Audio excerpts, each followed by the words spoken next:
Blast off! Woohoo! Hey everyone, it's Wednesday. Welcome back to Recall Knowledge presents Outlaws of Alkenstar, a show where Pathfinder enthusiasts play through your favorite adventure paths.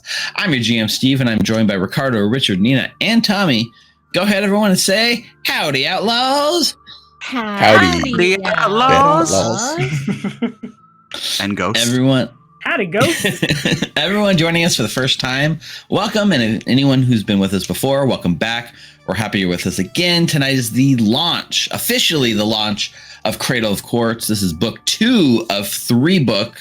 It's book 2 of a 3-book adventure path, Outlaws of Alkenstar. Before I go in any of this, I just saw we had a sub at the top of the show. Speaking of people who've been with us for a while, Phenomenally CJ with an 18-month resub. Been there through Abomination Vaults and through Outlaws of Alkenstar, and we love it to see it. So hey CJ, hope you're doing well out there, and thanks for tuning in and staying with us for all the years, basically, as well as being proud of our longtime fans. We are very proudly playing this Pathfinder adventure path on Foundry VTT using the new premium Cradle of Quartz module by Sigil Entertainment. Since the last episode to this one, I have finally updated to Foundry version 10, and that means you're going to see a new layer of polish on the game thanks to all the amazing new features that they offer. Everything else should be seamless, but we might be in for a few quirks tonight, so keep your eye open.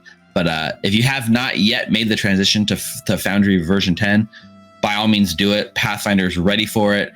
The premium modules are ready for it, and it's a really cool experience. And the journals alone make it pretty awesome, let alone you can have map icons that actually have like A1, A2 as images set to them, which is really, really cool. So yeah, definitely check it out. Some bookkeeping out of the way, right? Many of the sound effects you're going to hear in the module are provided by Syrinscape, because epic games need epic sounds. Oh, yeah. So if a lot of the ambient noises is built into that module, and Syrinscape provided them to Sigil, who packaged them in the module. So if you're looking for some cool sound effects, go check out Syrinscape. They got some really cool products to use.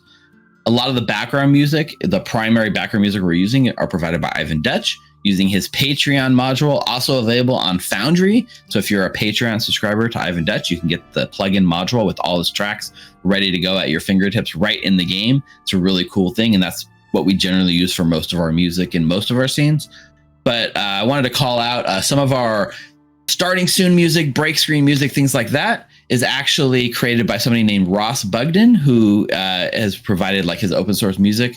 And I want to just give him a shout out because we've been using his music on our breaks and didn't really give him a chance to shout it out verbally. So thank you, Ross, for letting us use your music. And I chatted with him recently, and he was like, yeah, just give me a shout out. So Ross, here's your shout out. You're awesome.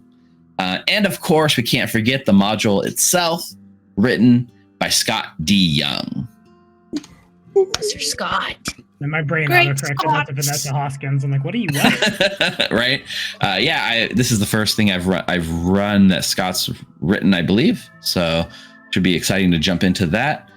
Yeah, I mean, we left off on a pretty big cliffhanger. I'll do a recap at the top of the show. So if you're new, if you have not watched season 1 or book 1, that's fine. I'll get you caught up with everything you need to know. But we kind of left off on a pretty heavy cliffhanger last week. So we're all anxious to see it resolved, I believe. Yes. Anything else you guys want to talk about or excited about, or what? You just want to get playing, don't you? I just want to get over the anxiety hump and see if my friend is going to die or not. I know. I just want to know where I'll be. So what you're saying is I shouldn't draw this out even longer and maybe talk about more completely random things. Let's talk about Bastion. Yeah, that other thing you guys are doing, and other fun games as well. And Tommy at Black Dragon Gaming, who does cool content. And I'm dragging. Okay, I'm done. Keep going. You hit all the high bullet points, but in the interest, we'll probably plug more of that at the end of the show too, when you guys aren't so anxious. But let's move on to announcements then, if you guys are so anxious to get going. Our first announcement of the night: this premiere is sponsored by none other than Molten Hosting. That sound for you? Exactly. They're so hot right now. Oh yes, they are. Molten Hosting is a hosting provider for Foundry VTT that moves your game off of your computer and into the cloud. Just a few minutes after sign up, you can be up and running your game on the backbone of the internet with fast speeds, no port forwarding, and plenty of peace of mind. But don't just take my word for it. Let's take a look at an all too common situation. GMs, we know it's a tough world out there. You have enough on your plate with all the reading, token making, scheduling, and just keeping your players in line. Do you really need the stress of managing a server on your shoulders? Let's take a look at a common situation you might come across while self-hosting. Okay, looks like Foundry just released version 10. These new features look amazing, and I have about 15 minutes before a session. Let me go ahead and update. What could go wrong? Nina, a ton of my macros aren't working, and I'm seeing errors pop up like crazy. You didn't upgrade to version 10, did you? Let's just say that I did. Is that a problem? Well, most of the modules we haven't had a chance to update yet, and there's still some big gaps in the system too. I think we should hold off a session or two before we update. Oh, yeah, sure, no problem. I'll just reinstall version 9. Wait, what do you mean the world is not compatible? No worries. No, just restore from your backup. Yeah. There's no backups.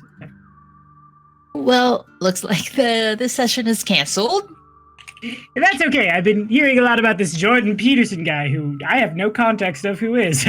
Here goes nothing. I think I'll check them out on YouTube instead. Oh my. Another session, and potentially life, ruined. Not just potentially, definitely. Just because of missing backups. But let's see what would happen if instead, the GM was using Molten hosting to run their game, over self-hosting. Okay, looks like Foundry just released version 10. All this new stuff is too much to pass up. We've got plenty of time to upgrade before the session. Let's go ahead and check it out. Rick, I'm noticing a lot of errors, and my workbench macros are not working. Did you upgrade to version 10? I did. Yeah, you're right. Looks like everything is not quite compatible yet. Okay, no worries. I've been meaning to search up this Jordan Peterson. God damn it. God, I keep hearing about who probably sucks. Maybe I'll do that since our session is canceled. Oh, no need. Thanks to Molten Hosting's automated backups, we can roll back our server just a few minutes. Let me just log into the control panel, restore from backup. Okay, log back in, refresh. Should be good to go.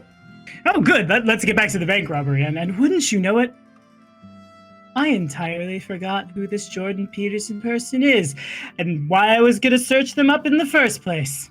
It must not be important if I can't remember. You see, Molten Hosting is able to provide your group with a safety net you need to feel confident that your session will go off without a hitch, and not force your players to turn to a gateway to the alt-right. Thanks, Molten Hosting. Not even once. And I forgot the classic tagline here. I should have run a script. Remember, people, don't be a Nina, be a Rick. That was never the tagline. It is fucking now, I guess. Big thank you to Molten Hosting for sponsoring tonight's episode. Head on over to moltenhosting.com to find more information about their service. It's the hosting that we use for our show, and we highly suggest using it for your games as well. And don't forget, when you sign up for a new service, use the referral code RecallKnowledge. One One word. It's one word, people. And you will get a entire first month of service for free, no matter which tier you subscribe to. Perfect to give it a test run and to see exactly what features you get and how smooth the service really is. Thank you, Molten Hosting, for sponsoring. And remember, Tommy, you better not be Googling Jordan Peterson down there. No, I did, and then I realized what I'd stepped in. remember, don't be a Nina, be a Rick, but never be a Jordan Peterson. Never, ever, for any reason. That will make Saruk go off non-lethal damage. Very good, very good. So I think that's pretty much it for like the announcements. I figure that we could just waste more time. Hey, audience, is there any questions you've been dying to ask right now? We don't really need to play Pathfinder tonight, right? They don't have Jordan Peterson's address. No reason. Rick, you got the dance music queued up? You fucking dumb. Nope. If you don't hear it, I do not. Okay, I'm not hearing it, so guess what? I'll cue up the dance music. Damn. We'll just fix it in post. Fix it in post, whatever. All right, everyone. I think that does it for announcements. Viewers, go ahead, sit back, and relax. And players, let's jump into tonight's premiere, episode 1 of Outlaws of Alkenstar, Cradle of Quartz. Oh, that's hard to say. Wait, pause, time out. That's kind of hard to say, saying it out loud. Outlaws of Alkenstar, Cradle of Quartz. Not cradles. That's too many dungeons. We don't have time. The budget can't handle Just it. a single cradle, not multiple cradles. Abomination Episode balls. 1, Outlaws of Alkenstar, Cradle of Quartz, written by Scott D. Young. All right, let's go. Charlie needs your spirit energy right now.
Previously on Outlaws of Alkenstar.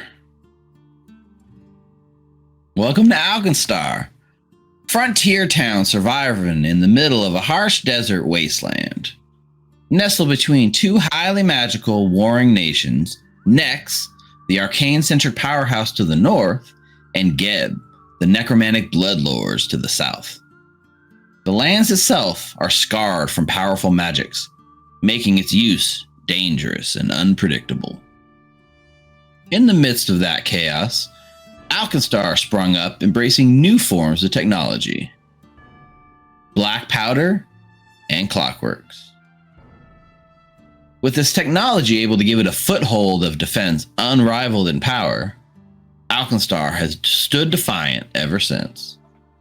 Many travelers escaping their past end up here, a last bastion of sorts, and a chance to start a new life. And that's where our story picked up. A group of outlaws were wronged on these streets, set up by none other than local business mogul Ambrose Mugland and his latest business partner, the Shield Marshal Angelique Lovelace. We have Anita Kieran Ulysses Mendoza, a bright student at Blithier College with a side job of crime, along with a history of helping her father patch up those with a penchant for danger. When Mugland had her expelled from school, she was then arrested for trespassing in an attempt to retrieve her life's work. We have Reficule, the tiefling cowboy with a shady past. Raised by Ambrose Mugland himself, he was betrayed, then saved by Anita's father. They spent the last year bonding, and Reficule has sworn to do whatever he can to protect her and get revenge on Mugland. We have Halbrant Beastwood, a wanderer of the dangerous Mana Waste with a taste for lizard tails. With his connections to the Shield Marshals, he has a history with Loveless, and a fated security job put him in the wrong place at the wrong time, leading to his arrest for smuggling and the murder of his retired friend. And Saruk, a stranger to these parts, hailing from the Mwangi Expanse, here from Matakali to chase down an old partner that set him up and went on the run. His quarry, Gimthrak, has been tied up with Loveless and Mugland, leading to his untangling of the leads in an attempt to bring Gimthrak home for justice. With nowhere left to turn, they were all recruited by one Phoebe Dunsmith to get revenge on the pair. As luck would have it, Phoebe secretly works for the Grand Duchess in a black ops off the book sort of way. Using their past crimes as leverage and promising gold and a chance at revenge against Mugland and Loveless, the group was informed of a dangerous new substance at the heart of the troubles. Pyronite. Invented by the famed alchemist Vashon Gadalby, this new substance is both highly explosive and highly stabilized, allowing untold destruction at the hands of anybody with the coin. Phoebe insists on keeping the formula out of the hands of the wrong people, instead hoping to keep Gadalby safe from those who might wish to do him harm, or harm with the Pyronite. And, as it turns out, she was right. While our outlaws defended Gadalby from thugs hired by Loveless, a mysterious third party of powder keg punks entered into the mix and made a play for Gadalby. Rebuked easily by the outlaws, Phoebe felt uneasy about the situation and asked them to investigate who else wanted to get their hands on Gadalby. That investigation led them to a shanty town on the side of Alkenstar Falls, Hellside, as the locals call it. There, a mysterious lab housed by jealous alchemist by the name of Shoma Lyzerius. In a climactic showdown, Shoma detonated his life's work, a laboratory filled with green burning alchemist fire, causing the entire place to go up in flames. Sadly, one of our outlaws did not survive the encounter. Poor Anita Kieran Ulysses Mendoza met her end within the inferno. And to top it off, Shoma told Phoebe that it was all for nothing. Word around town is another person has already managed to reverse engineer the Pyronite Formula. While Phoebe wrestles with the news, our outlaws have their own priority: saving their friend Anita. A favor cashed in by Phoebe in exchange for a promise they will all take down Ambrose Mugland has led them to the Temple of Bry, the center of the clockwork production within Alkenstar, and home to its highest ranking cleric, High Clock Mother, Athinth Lalinar. There, within a special core shrine, they work to pull back Anita's soul from the astral plane into her body. It's here, in this sad moment with a heavy heart, we pick up our tale with the Cradle of Quartz. As is tradition, when we switch chapters, which we have not yet done this episode, this book, this is our cover image for the Cradle of Quartz, but we get to do changing the landing screen to chapter 1, and at the bottom of our screen, sort of, it says Cradle of Quartz, and it says chapter 1, the High Priest Puzzle. we fade back in from our sort of flashback recap narrator scene.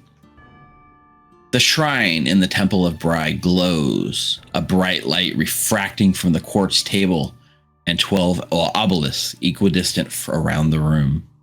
Small chunks of quartz sit in a holding spot within the clocks, carved into the top of each one.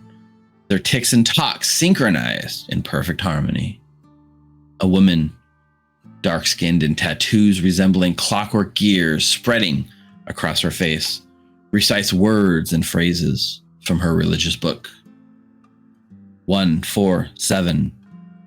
A machine is only beyond repair when those who have the ability have not the inclination or the means. 632. The body is but a machine built from different parts. It can be fixed and improved with enough care. The reciting of these words continues, magical energies coursing through the clocks. The camera pushes in close towards the woman lying on the central quartz slab. We see young Anita, or what is left of her badly burnt body. It lies here motionless as her friends sit around trying their best to help the ceremony. So in this sort of chaos with the High Clock Mother deep in her prayers, deep in her ritual, this is a very long sort of process. It's going to take basically a full 8 hours of prayer to even accomplish this thing. And you guys are there to sort of assist. So the camera sort of pans around and we see the other 3 of our outlaws, burnt, bloodied. I guess you guys would have had a night's rest at least, but looking at least exhausted here in the temple. What are each of you doing in this moment? Hal is reciting a prayer to Tanagar, protector of the darkness, to either lead Anita back to us from the darkness or protect her as she passes on her way into eternal sleep. Ruffy, Saruk? So I think probably for the first time since the camera has hit Saruk in Alkenstar, folks are seeing Saruk just openly sobbing his heart out. Hand on, like I said, I think last time, Anita's forehead, just quietly over and over and over and over in his head, repeating popular Majagwan aphorisms on the hope that if there is a chance that she can hear him and that he is sorry that he wasn't there when perhaps he should have been, and B, if the powers that be can bring someone who shouldn't have been there in the first place, really, back to experience the fullness of the life that she deserves, then so be it. Over and over and over and over, quietly in his head, my strength extends to you. I'm sorry. My strength extends to you. I'm sorry. Shaking and crying and generally making a mess. Also, this sort of the camera is kind of going around the back of Saruk, and you see Anita there, and Saruk's crying. And as the camera passes behind Saruk and comes across him, we see sort of appearing suddenly, or perhaps is there only visible to Saruk in this moment, there is a sort of large spiritual jaguar sitting at the foot of the sort of cradle, not the cradle, of course, the quartz shrine that Anita's laying on. And it just sort of has its cat head resting on Anita's feet, just sitting there with a sad look on its face. I think then the camera sort of keeps going past that scene and then settles on Anita's protector, Refugule. Refy's been sitting on the other side of the room, head hung down. No eye patch, no hat. Just himself exposed to the world. And he he hasn't been able to look at Annie's body since they brought her in here. And you see him fiddling with something in his hand for a moment. And he rolls it around for a second, and he takes it and he looks at it. And it's a little pearl. And for a moment, we're brought back almost about a year's time to another happier looking Reficool. Hat, eye patch.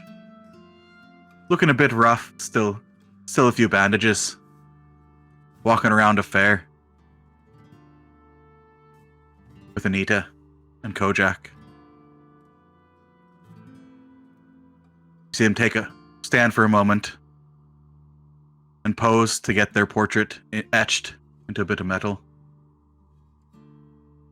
Then play some games. You see Refi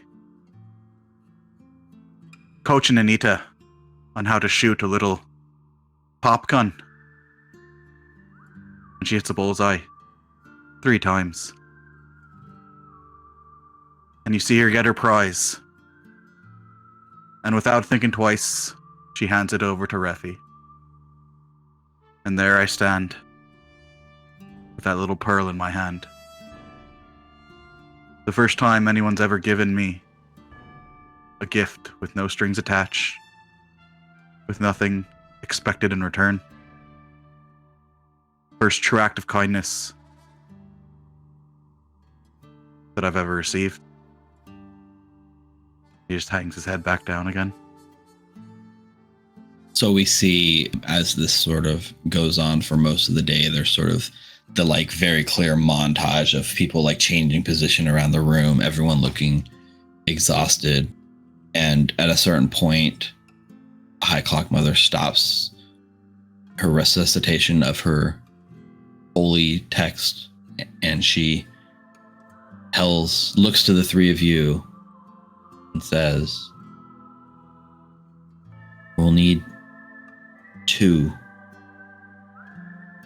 Take each of her hands, if you will." In an instant, Zerg's hand goes up. Hal's kind of just paused, looking at Refico. I've already failed her once. What if I fail again? And Hal will grab her other hand. So Refi sits there and watches them take their positions. The Clock Mother continues her prayers, and she tells each of you to reach down into your connection with her,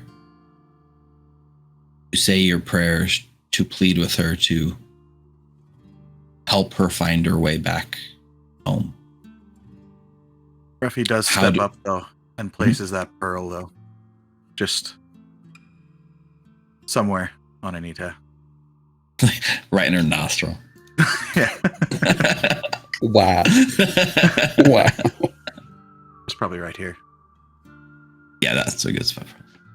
So for Saruk, what is Saruk doing to help Anita? What is his call to bring her back?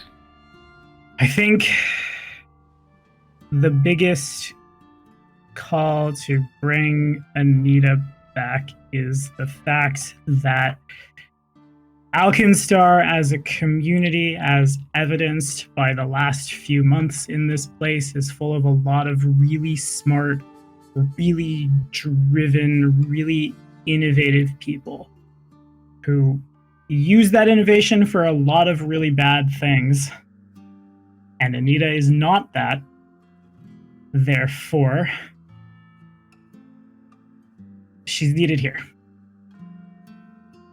And on the other side of Anita, on the other hand, Albrent, are you helping to guide Anita back?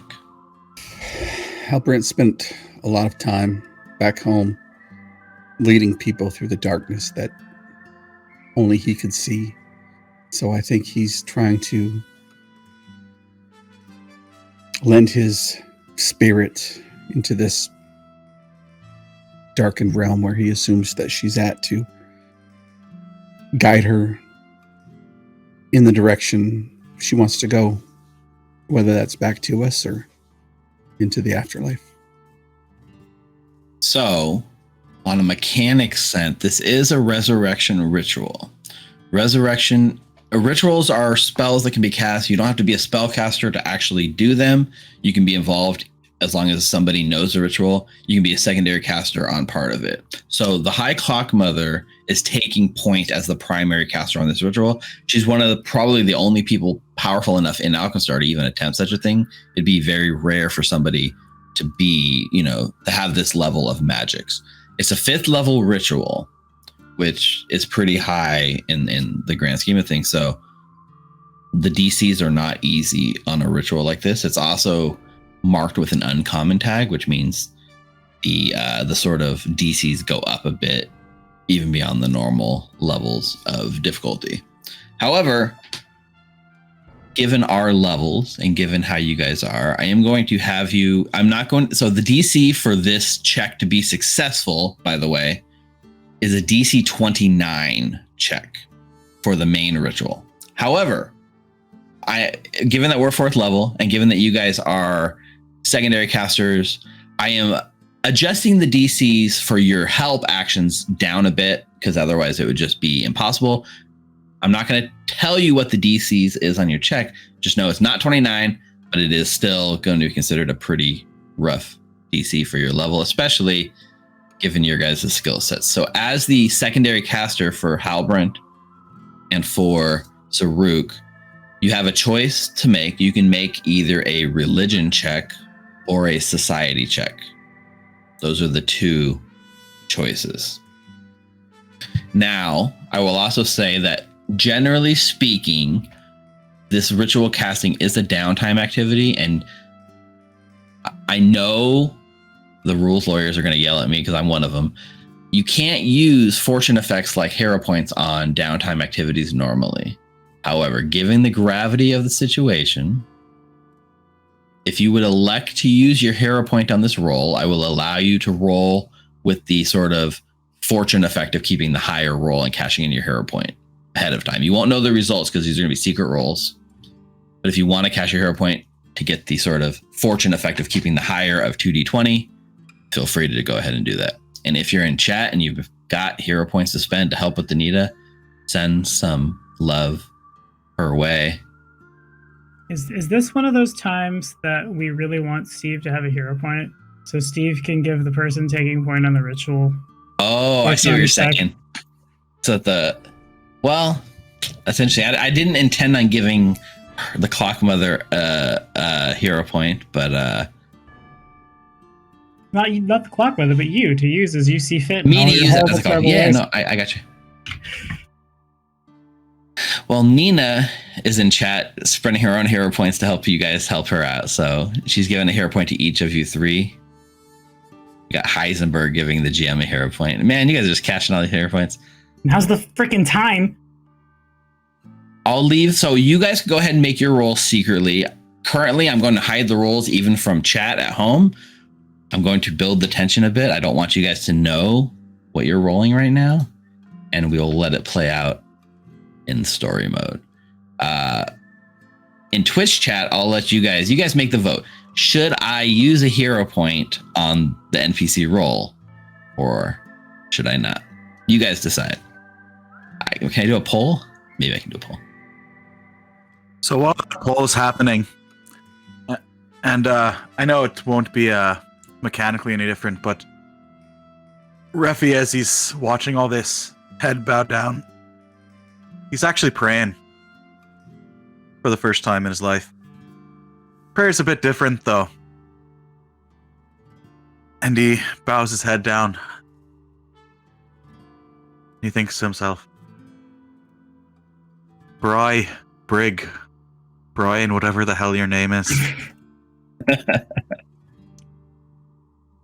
Never had much use for the gods. Seems they never had much use for me. But you bring Annie back. You bring her back. Or you face the demon. And I would like to intimidate the god, please. God damn it, Richard. You're gonna intimidate Brian. You can give me a secret intimidate check just to see that's how that goes. Intimidating a god. And then for Saruk and Hal, just let me know what skill you're using and make your secret rolls, please. On that note, I don't know what the hell lore I would reach for in this moment that I would have trained at the beginning of the day. But I know lores generally are pointed at a lower DC. And I know I have the capability to grab anything, so maybe like resurrection lore or something like, would that be doable? And there's gotta be, I mean, you have, being an investigator, you have your pick to prepare any lore you want for at the start of the day. I think like, basically, yeah, like resurrection lore, Pharasma lore, you know, a lore in that sort of vein is 100% something that you could do. I'm stress eating candy right now. Yeah. Mean mugging it over there. Before I commit to rolling the lore, that is pointed at a lower number, right? It'll be a lower number than a non-skill lore. I mean, I think that's more like, I don't know in this case if it really applies, but you're right. Generally, if you're doing a recall knowledge check, the lore's lower. So I think it fits in this moment, and I will allow it. Excellent. Yeah, likewise. Because this is so goddamn important, why, yes, I am pursuing a lead, and my lead is bring back the best character in this party. Okay. Gotta make a blind GM roll. I really hope this brings you back, Nina. I've had a lot of friends who've reached out to me over the course of running this, and all of them have been like, Anita is the coolest character. Oh my god, I love her. I need this to happen, damn it! We'll go over the sort of role options for people too, in case you're not aware. As the assisters, there's 4 levels you can do. You can have a critical success, which gives a +2 circumstance bonus to the roll that the primary caster makes. If you get a success, there's no bonuses, but there's no penalty. If you hit a failure, you cause the primary caster to take a -4 circumstance penalty on their roll. And lastly, if you critically fail, you impose a -4 circumstance penalty. And in addition, the degree of success on the primary check automatically drops 1 step. So secondary casters are pretty critical here. So we have Tommy's resurrection lore roll in. And you rolled with fortune, right? Yeah, he did. Absolutely freaking literally. Okay. Hal. You said religion, right? I don't think I can even make this check unless I get a well, you don't know what I didn't tell you what the DC was for you guys, right? Sure, I understand. Got it, yeah. But it's it's religion or society. Yeah, I have a +1 in religion. Like I said, this is not your party's strong suit, right? Mm-hmm. Saruk, on the other hand, is you know, not bad at this, but Got the ant skills on lock. got a few more minutes to get in. We have 80% of the chat voting yes to use the GM hero point on the roll. So everyone wants Anita to say that. I better get in there. I don't want to open it because then I'm going to see what I rolled. No, I'm not showing the rolls on stream. You can open stream. You're fine. Okay. I'm hiding it even from chat right now. Okay. Hopefully, at least it's just like a 0. It doesn't like make it worse. Who voted no? Out. Who voted no? Was it that guy I was talking about during the intro? I bet it was. Kick his ass. All right. And so with you guys sort of doing your best to tap into this, I will pull out Athenth Lalanier, and she makes the final check with all the applicable. So I will use the hero point because that is what the chat demanded, and I was given a hero point. So my hero point will be used on this roll. She is making a religion check with the applicable circumstance bonuses. We just put them in there real quick. And all right. And she's keeping high roll. So this roll for now is going to be GM facing only. Okay. Okay. I hope it's good. I bet it's real good.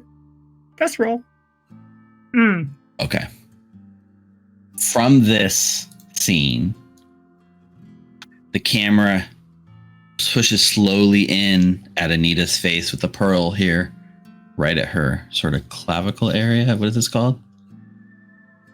And it kind of goes in right at her face until it kind of pushes in and the screen sort of goes dark.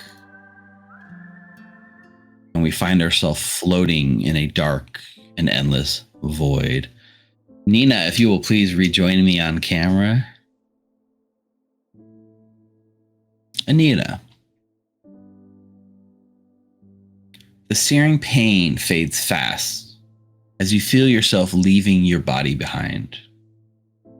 The world of Alkenstar, its grime and smog, fades slowly around you.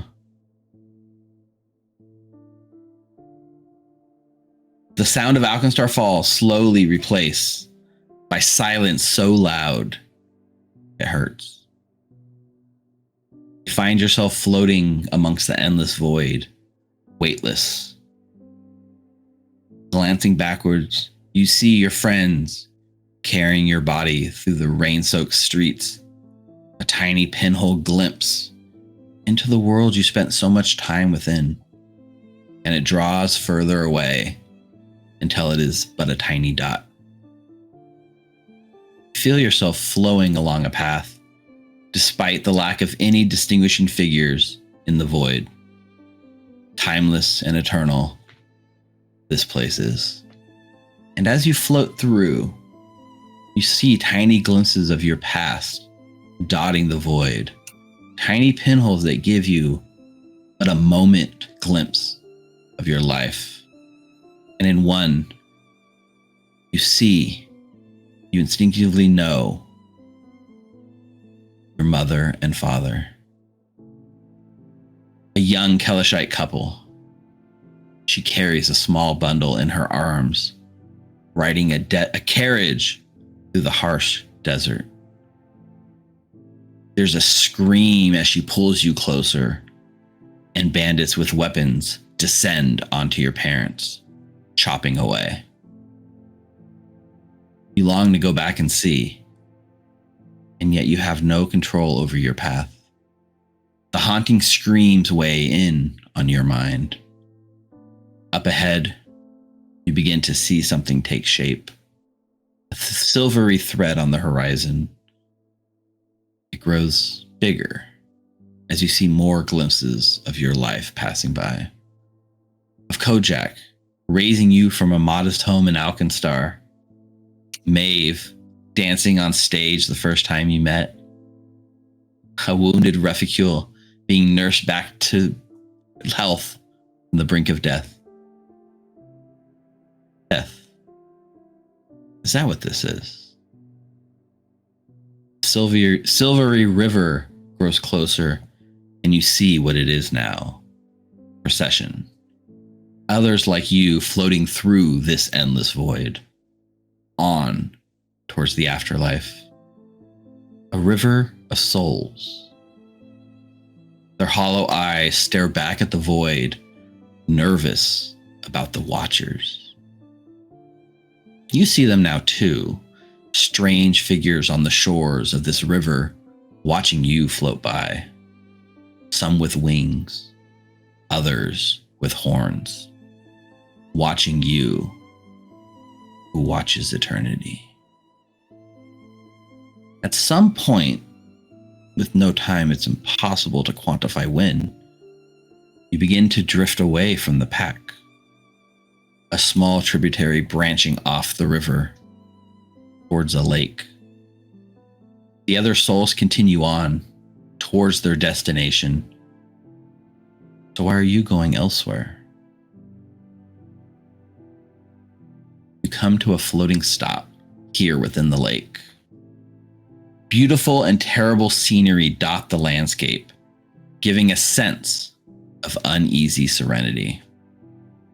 As you bob and float, for a moment, you feel like you hear your friends' voices calling to you. A whisper on the wind. My strength extends to you. What does that mean? But something sees you here. In the tree line, something stalks you. Its terrible shape twists and refuses to make sense to your mind, causing nothing but pain. You struggle to move, but you're unable to here in this purgatory pond. The tentacled creature slithers out of its hiding space towards your soul. You stare back into its infinite eyes and see an infinity of abyss staring back. Its long, barbed tentacle reaches out towards you for a caress, an eternal kiss. And then it is snapped off. As the eye contact breaks with you, you find yourself back in the moment instead of just watching it happen to you. A large figure, half humanoid, half beast, wrestles with the creature. Its large machete dismembers the tentacles with ease, and the creature hisses a horrible sound as it slinks back into the forest. The large muscled creature sheathes its machete and turns slowly to see you. The spotted fur of its shoulders gives way to the jaguar-like head as it looks down on your helpless soul. You recognize the holy symbol it wears on its chest from a lifetime ago. It all seems so arbitrary now. With a nod, the angel stands guard on the banks of the pond, watching over you, protecting you from the dangers that stalk the land. And you see others joining them, surrounding the pond. A strange boat seems to manifest on the banks of the lake. A woman, or is it a clockwork shaped like a woman, makes her way towards you. Her smooth motions barely disturb the water as she strokes her paddles in your direction. Her body is smooth ivory, trimmed with beautiful bronze. Her face covered by a bronze mask, hiding her expressions. And she offers you a hand, smooth and covered in bronze, to lift you into her boat. You take it? Yeah, I do. With ease, she's able to lift your weightless soul up out of the water into her boat. Her head tilts, mask hiding any facial motions. Greetings, Anita. What an absolute pleasure to meet you. Hello. I don't know. I'm sorry, but I don't know what's happening. Oh, this is the afterlife. She looks around. Or at least, stepping stone to your afterlife. But Pharasma has given us a moment here. In private. She leans in a little bit closer to you, takes your hand. I must say, Wybert is a masterpiece. A nice blend of art and science. And some of your core ideas, they're very cutting edge. You must know. Why? Why did you build him anyway? Wybert? I was never like the other children before.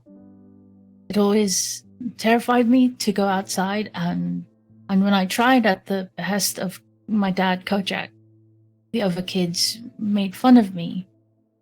So I learned to feel safest with my tools and all the puzzles Kojak gave me, and when I learned more and did more, I made Wybert.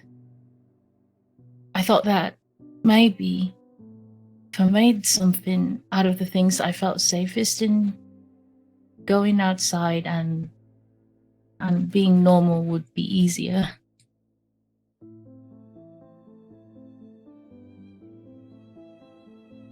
Definitely understand that. But why have you kept his secrets so close to your chest? Why not share his wonder with the world?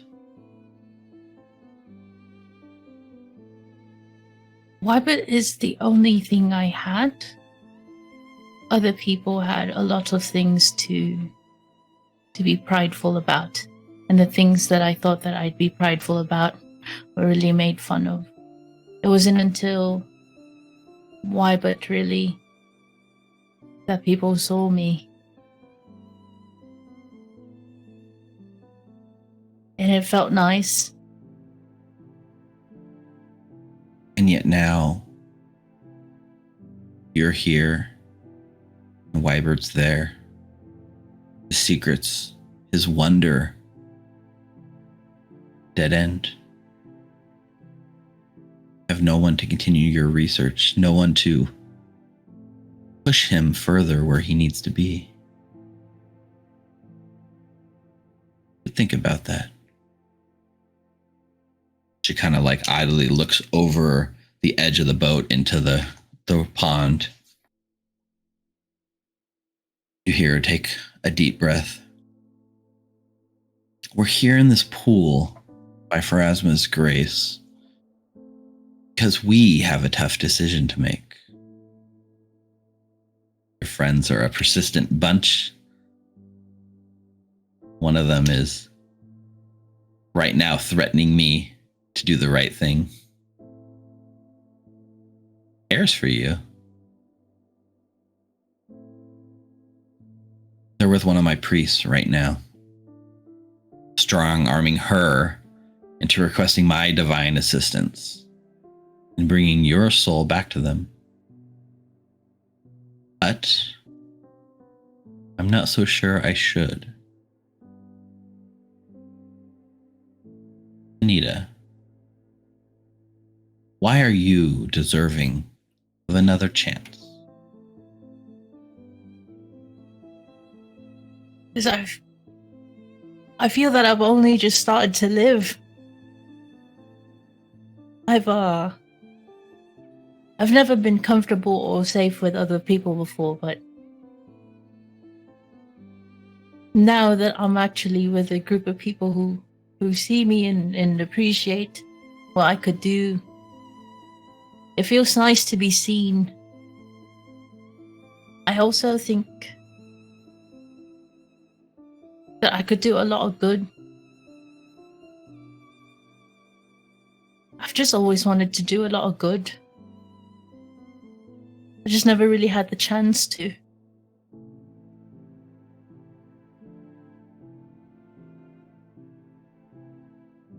You have the potential in you, that is true. Bit misguided, perhaps. A lot of distractions in your life. But as I say, judge not a machine by how it does, but instead by what it does. Your work on Wybert, Anita, it's important. Important for the future of Alkenstar. An evolution, the first step of what's possible. You just haven't opened your eyes. Not yet. Mm-hmm. She reaches her long ivory finger out and touches it to your head. You hear literal gears click, clack, turning within your brain. You can feel them now. A new idea planted deep within your brain. She then kind of guides your head down into the water and looks with you. And at the bottom of the lake, you can see swirling waters forming a whirlpool. A bright light visible on the bottom of this impossibly deep lake. Another long pinhole peek back into your plane. A strange quartz shrine is there, and you see your charred body being prayed over by the rest of your friends. Reficule at your head with the pearl placed on your neck.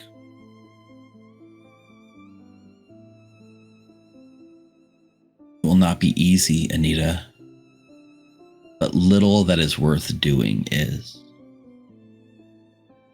Go now if you choose, or it's too late. Or you can choose to stay here, and I will personally guide you towards your final judgment.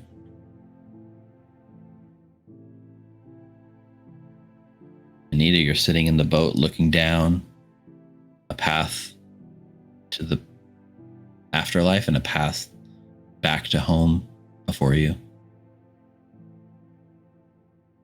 What do you do? You're not going to take it back from me, yeah? Because I do want to come back. I just got everyone back. Then go be with them. But make sure your genius does not go unrecorded. Thank you for giving me another chance. I step on the boat.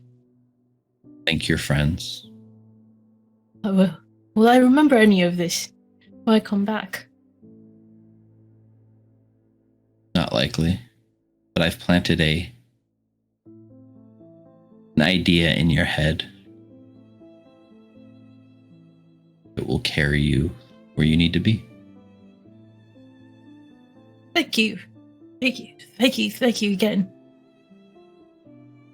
Yeah, you can see like in the boat looking over the edge, there's this like impossibly deep lake and pond, and there's just a pinhole at the bottom of it. So to get back home, you need to dive off the boat and swim down into the depths.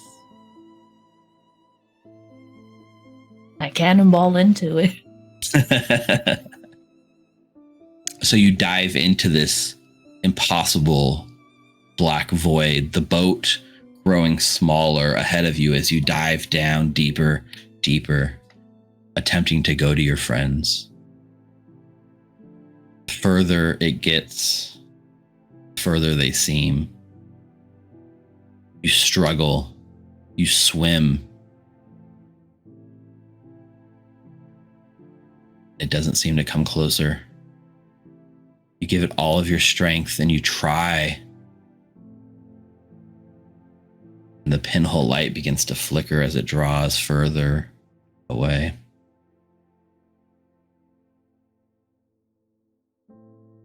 It's the voices of your friends that carry you the last distance. The voice of Saruk chanting, "My strength extends to you." The voice of Halbrent praying his silent prayers. And the angry, upset voice of Reficule not allowing you to die peacefully, willing you back. And with their help, cross back through the light into your body. So the rest of the cast can join me back on camera here. I'll reveal the results of our rolls. So We did it! New bar set. If you don't make me cry real tears during the resurrection scene, I don't want to be at your fucking table. We are so good at Pathfinder. So I'm going to go ahead and switch over to the battle screen just so I can reveal some of these rolls that we had, because it was pretty good. So internally, the DC that you guys needed to hit on your skill checks was a DC 19. It was lower to DC 17 for the lore check. That was my trade-off for making it a little lower. So the first roll was Saruk, who did a resurrection lore.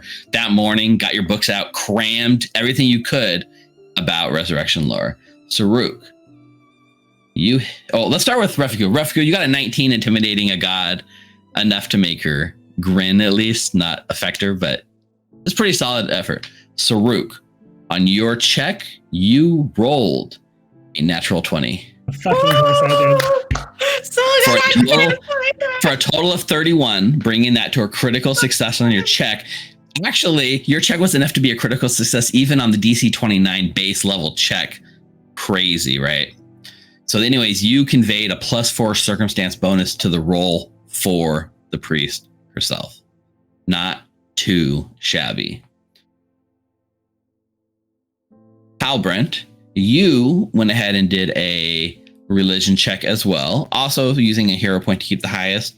Your roll, a DC 19 check, came in at a 12. Not great. It is a failure. So that means you incurred a -2 circumstance penalty to the roll of the priest. Luckily, not enough to bring it down. Like if it was a little lower, you could have brought us down from a like 1 success level lower. But you didn't do that. You hit the minimum that was really necessary. And honestly, the best you could really expect out of Halbrand. So that was really clutch right there as well. That brings us to Athenth Lalinar. Her roll, she has a pretty sizable roll. Her DC was a 29 to hit this success. She needed a 29 or higher to do it. She had a +22 modifier, +4 from Saruk, -4 from Halbrand. She did roll with fortune thanks to the chat, although she didn't need it because her first roll was higher. She got a 14 on the dice for a total of 38, which was not a critical success, but it was enough to be a regular success. So had Hal not hit that minimum 12, the regular success would have been up down to a failure. That's not what happened here. You managed to just sort of thread the bare minimum needle and get back to exactly a success. I'm alive. You're alive. So Resurrect as a ritual has on a success, it's everything like a critical success. You return to life. Everything's prepared except for you have 1 hit point, no spells prepared, no points and focus points, anything like that. You're still affected by any long-term debilitations of your previous body. And for the next week, your time in the River of Souls has left you temporarily debilitated, clumsy, drained, enfeebled for the next week of your life. However, the real key here is you are still affected by all the old debilitations of your previous body. Your previous body was left in a pretty bad state. So as we return here to the shrine, you all watch. There's a breath, a struggle for air, and Anita's eyes opens. Welcome back, nerd. I'm so tired. Careful, there's a fire. It's burning. The pain returns instantly, Anita.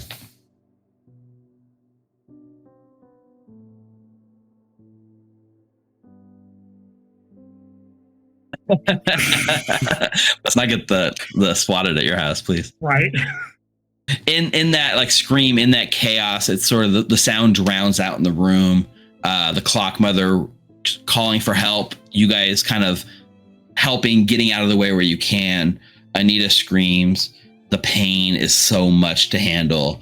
Her body, Anita, your body, it doesn't want to move. All of your skin is burned. Your muscles are tight. Your eyes, they don't work. You can't see. You have no vision. The world is dark around you, but you can feel the presence of your friends, and everyone rushes to grab you, lay you down. They have salves. They have all this thing. The three of you are sort of ushered out of the room while they rush to do what they do best. And eventually the hours pass. The screaming subsides, and you're invited back into the room.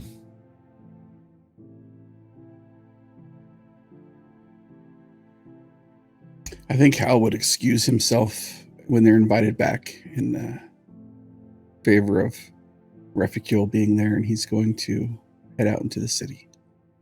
Likewise, when we are invited back. You want to go in by yourself first, partner? Are you both sure?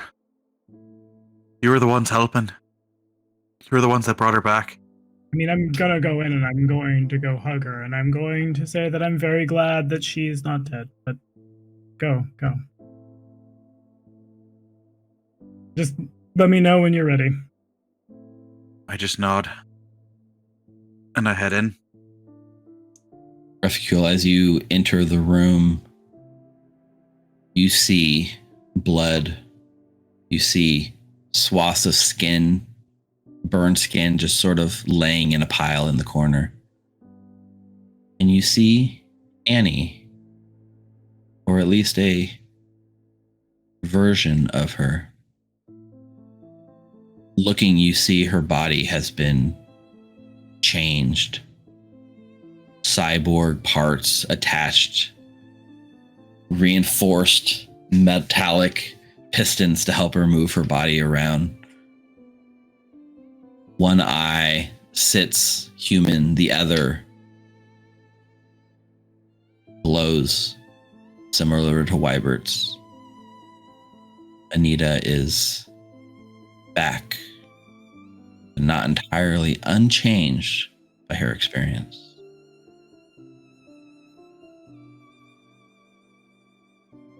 Is she awake? Do you say that out loud? Anita, you would hear him say that out loud. If so. No, I would walk in and see if she's awake. She is awake, yeah. Therapy. Turn. You gotta stop meeting like this. I don't know. I had a huge fatal miscalculation during that fight.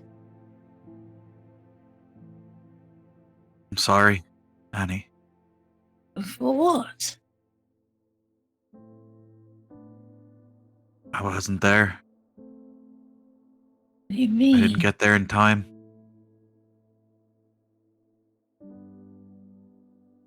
I should have been at your side.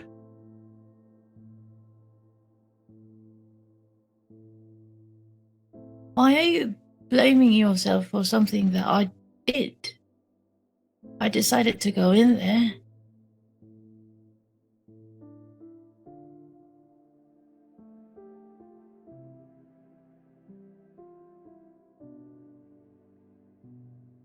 I'm the one that is supposed to be help and protect you. I made a promise to Kojak.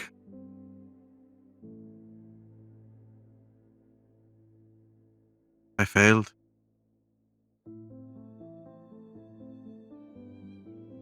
Would it make you feel better if I said that it's even now because you got me back? An eye for an eye, huh? Sure. Trying to steal my luck there. I know I'm still trying to get used to it. I don't know if this will make me finally see in the dark like you all do, though. Guess we'll find out. Yes, we will.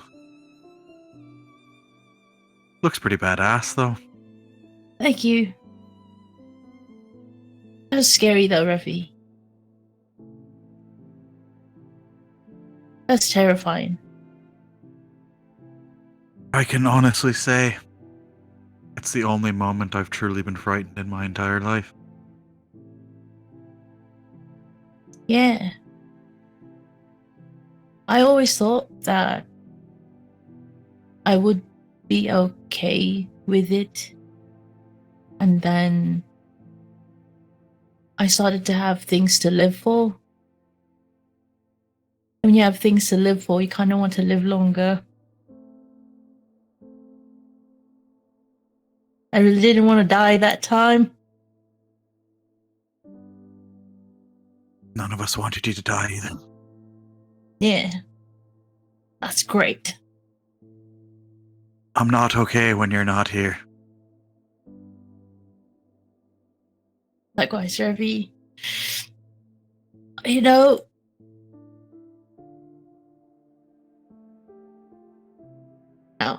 no, I would just let it slide. Where's Wyber, by the way? Back at the inn. Keeping Kojak company.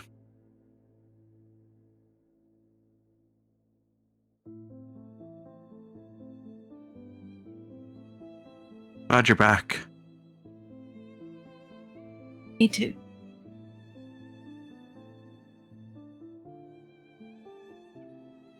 Got a big green fella outside that's waiting to see you as well. Think I should let him in. Of course. Dog! The door bursts open and comes running a wall of plate mail. I am so sorry. You should never have been there. Why are you all blaming yourselves for something that I chose to do? You did, and that's right. Yes, but you chose to do it, but the circumstances that put you there did not. You should never have been. And I tunnel visioned in the moment, and I made the presumption that I could walk in and be done with Shoma, and then back on, and we would be fine. And I made a mistake, and I have sworn oaths to protect the people. That extends to you. So I'm sorry.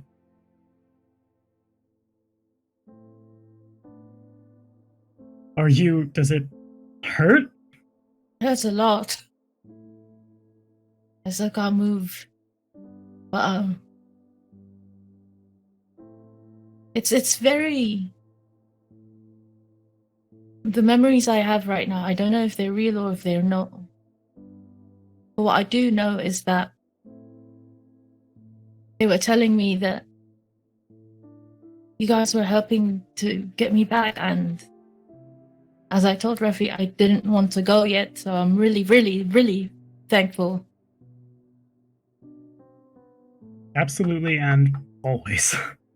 The city's full of a bunch of people who would, forgive me, Refi, would burn it all down if they had their way, and it needs more people like you with the drive, the ingenuity, the skill, and the heart.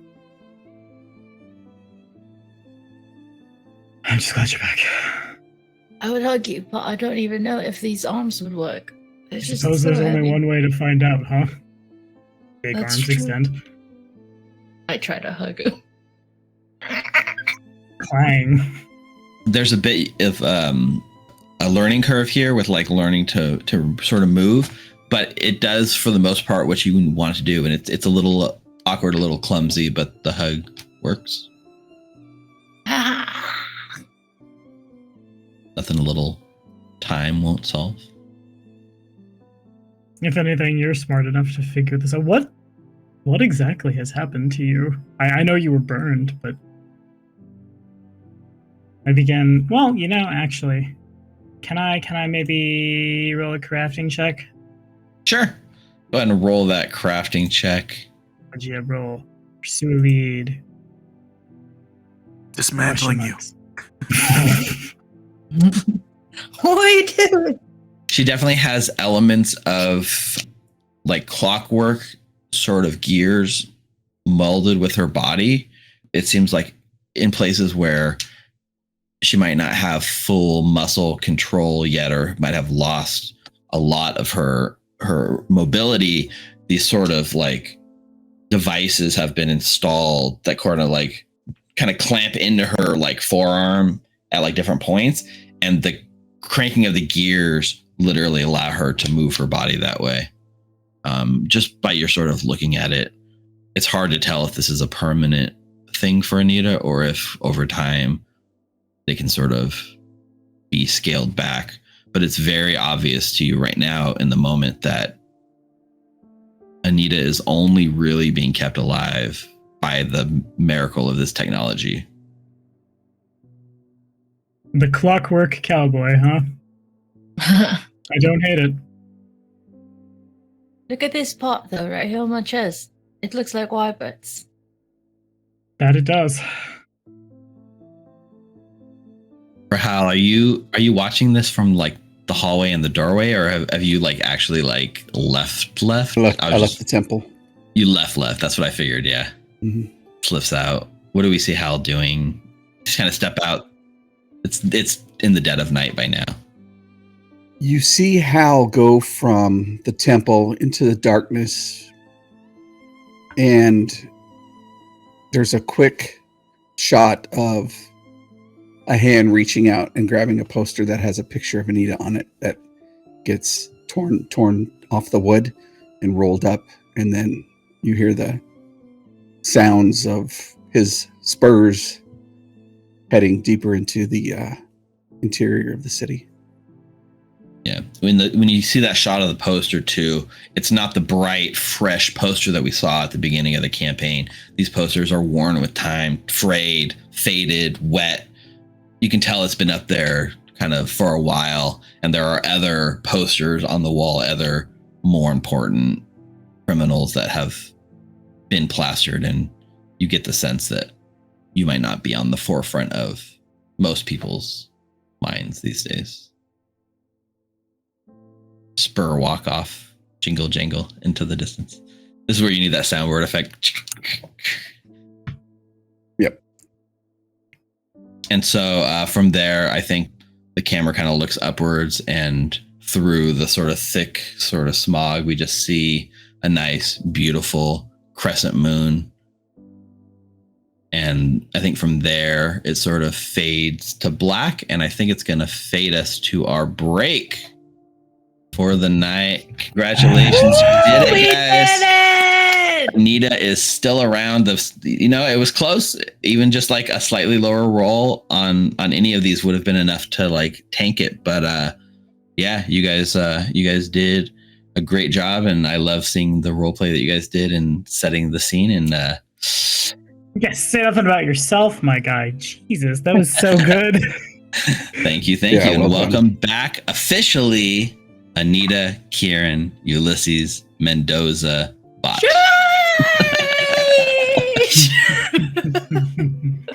Nice. Yeah, so we honestly really went into this just saying we're going to let the dice sort of tell us what happens. And it was, we didn't know if it was going to be Anita or somebody else joining us, but it seems like for the moment it is Anita. And interestingly enough, too, we're going to need some cool updated art for your characters coming into book 2. That's for sure. For all you guys. Wiffle, you watching? We need help. I hit up Wiffle. So we're going to go ahead and go to our break. And while we're at break, why don't you do us a favor? If you enjoy what you're seeing, take some time to support us here at Recall Knowledge. You can head on over to twitch.tv/Recall Knowledge and give us a follow. If you're watching in chat right now, we humbly accept your subscriptions, including free Amazon Prime subscriptions. If you got one, just toss a sub to your Witcher, right? You can support this show at no cost to you, or, feel free to go ahead and just sub like CJ for like 18 months out of pocket, like CJ off the top of the show. Amazing. Also, head on over to youtube.com/Recall Knowledge. You can catch all the previous episodes, the entirety of book 1, the entirety of the prequel. There's like 22 episodes of content with these characters you can go watch and enjoy and catch up on old shows, future shows, past shows, subscribe. And don't forget about checking us out on patreon.com/Recall Knowledge. Look at that. We got some nice gift sub train going on in chat. Let's get a sub train going while we're at chat. Hey, Maya. Hello. Yes, Maya back at the Cyborg. So we'll be back in 10 minutes with some more Outlaws of Alkenstar as we actually jump in to, book 1 content, I guess, possibly. We'll see how it goes. Book 2, nerd. We just finished book 1. Yeah. Oh, book 2 content. You're right. I was going to say book 2. Yeah, we're done with book 1 now. So show 'em round 2. Let's fucking go. We got all these subs coming through. Thanks for the gift subs in chat. All right, we're not going anywhere. We'll be right back.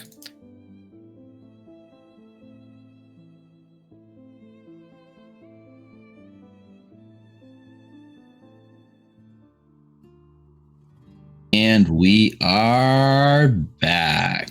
Thanks for hanging in there on our break, letting the first half of the episode sort of decompress a little bit, take a deep breath, recenter ourselves. And they sort of as we fade back in from our commercial break, we see a high shot of the Barrel and Bullet Saloon sitting in the Ferris Quarter of Alkenstar, I believe. Run down, built piecemeal over time. The little sign, there's no sign on the front that says the name. It's literally a sheet metal barrel full of bullet holes with a rifle hanging from the bottom. And as we push in, we see the familiar text across the bottom that says 12 days later. And as we're floating in through the bar in the daytime, we find the hushed whispers of patrons enjoying their beverages. And we find ourselves in the back office behind the bar, the secret meeting rooms that Phoebe uses when she conducts her business with you all.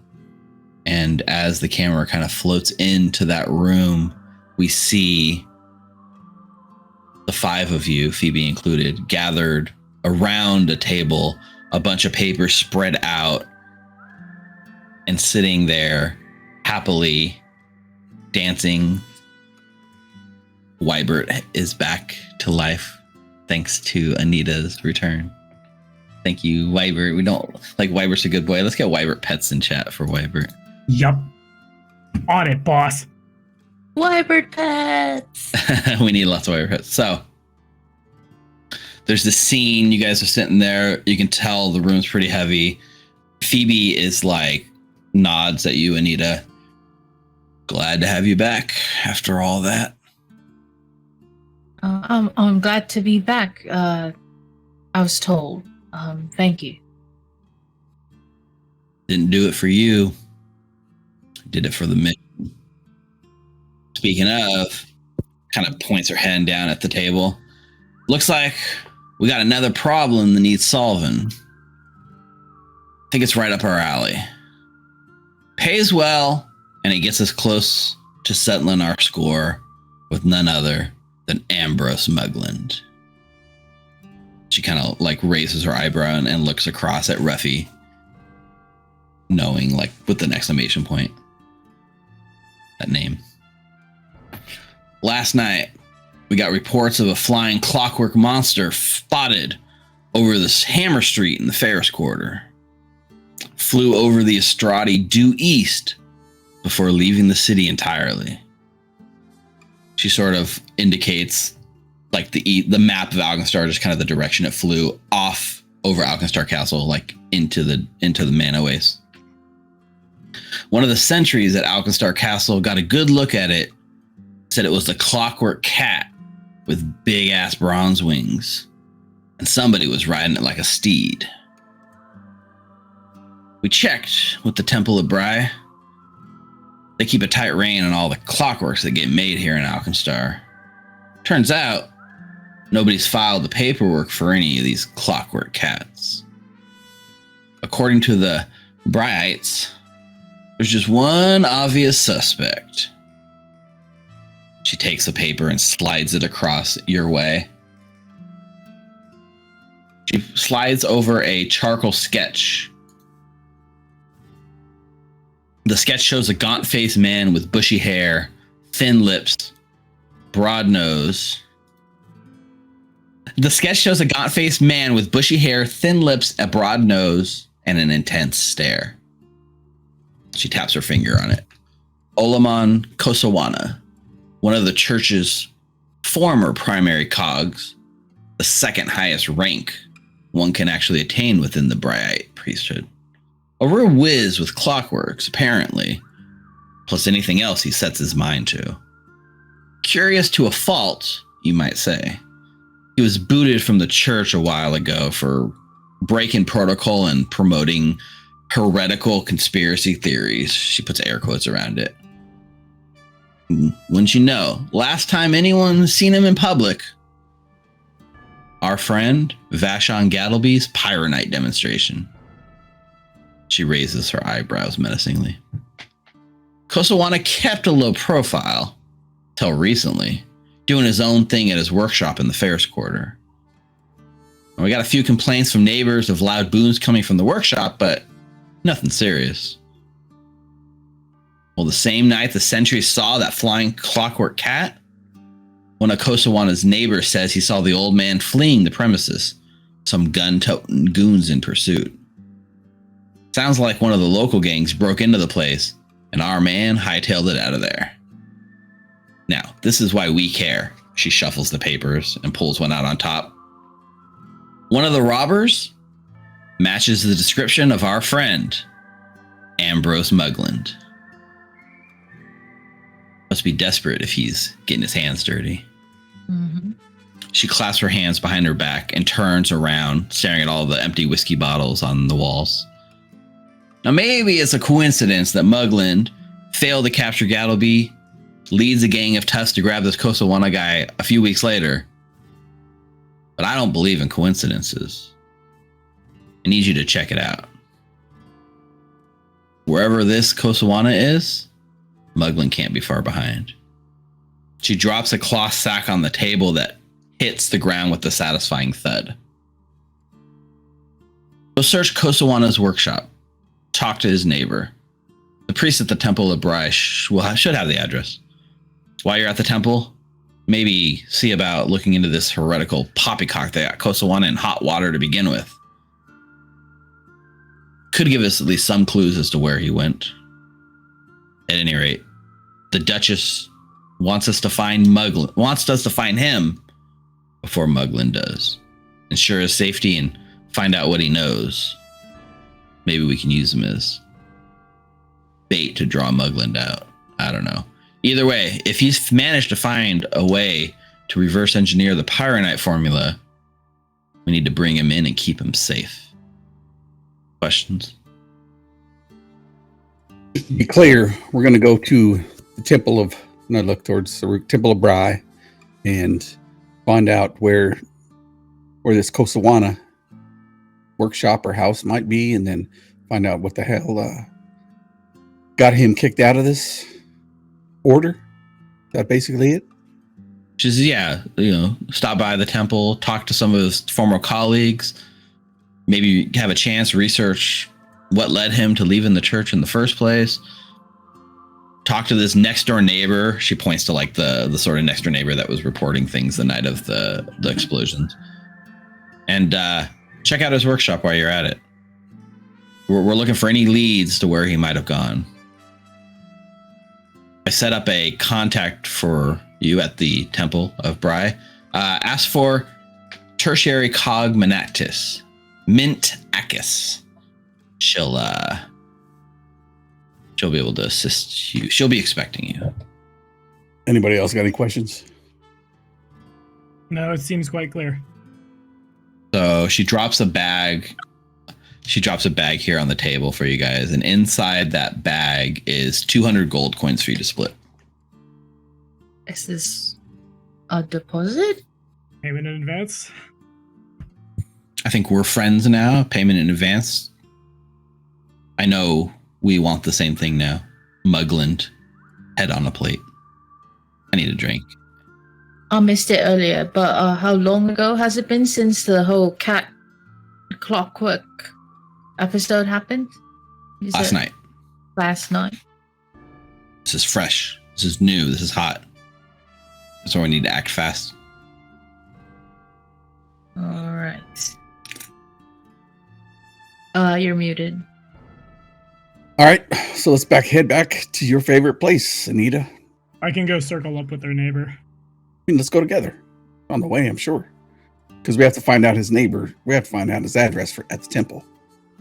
Yeah, right now you don't have you know his address. You know his building's in the Ferris Quarter, kind of near the lake, but you don't really know exactly where. She did mention that they should have those records at the temple so they can give you directions to his house. All right. What time is it? Phoebe, go ahead and leave. It's probably early morning. We're early for you guys, so like 11 a.m., right around lunchtime. Okay. Sharuk's been up for hours doing CrossFit, but... All right, let's go. So she goes ahead, and Lee's giving you guys a minute to sort of plan. If you guys want to just leave, then that's fine too. But she leaves. She set up the scene. The game is yours, guys. I'm just going to add 50 gold to my inventory right now. Mm-hmm. Same. Catching.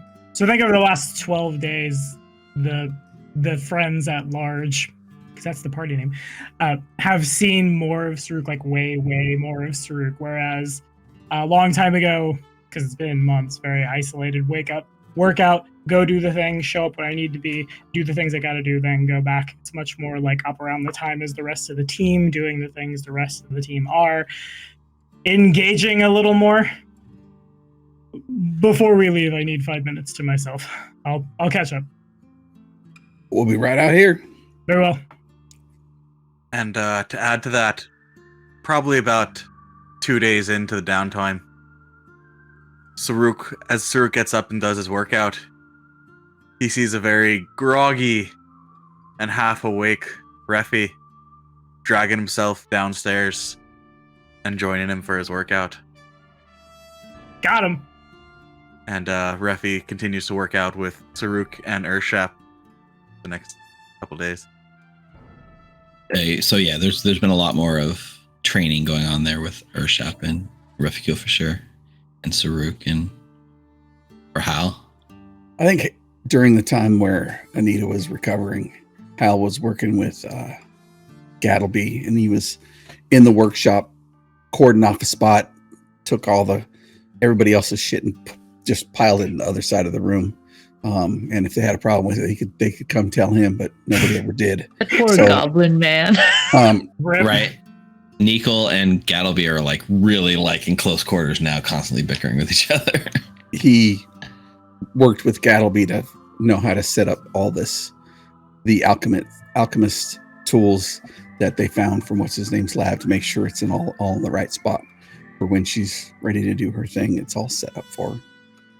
And for the rest of the time, he hovers not uncomfortably close, but whenever the camera would pan towards Anita, Hal would be in the background, like just keeping his eye on her. I imagine Anita would be having like a cane for up until like this 12th day. Mainly because as much as she wants to say that she's confident with her new limbs, there's still that nervousness with having to deal with something very foreign. It's actually comforting to her that like Hal's there, because she knows that if like she falls, like her friends are there, because she knows that if she falls, like someone will be helping her up. Yeah, there's almost a little callback to that, to Aldo's sort of girlfriend and her, like when you first met, like she was having like Aldo, what are you doing here in book 2? Oh, Aldo will be back in book 2. Don't you worry. Aldo, what are you doing here in Next Adventure Path?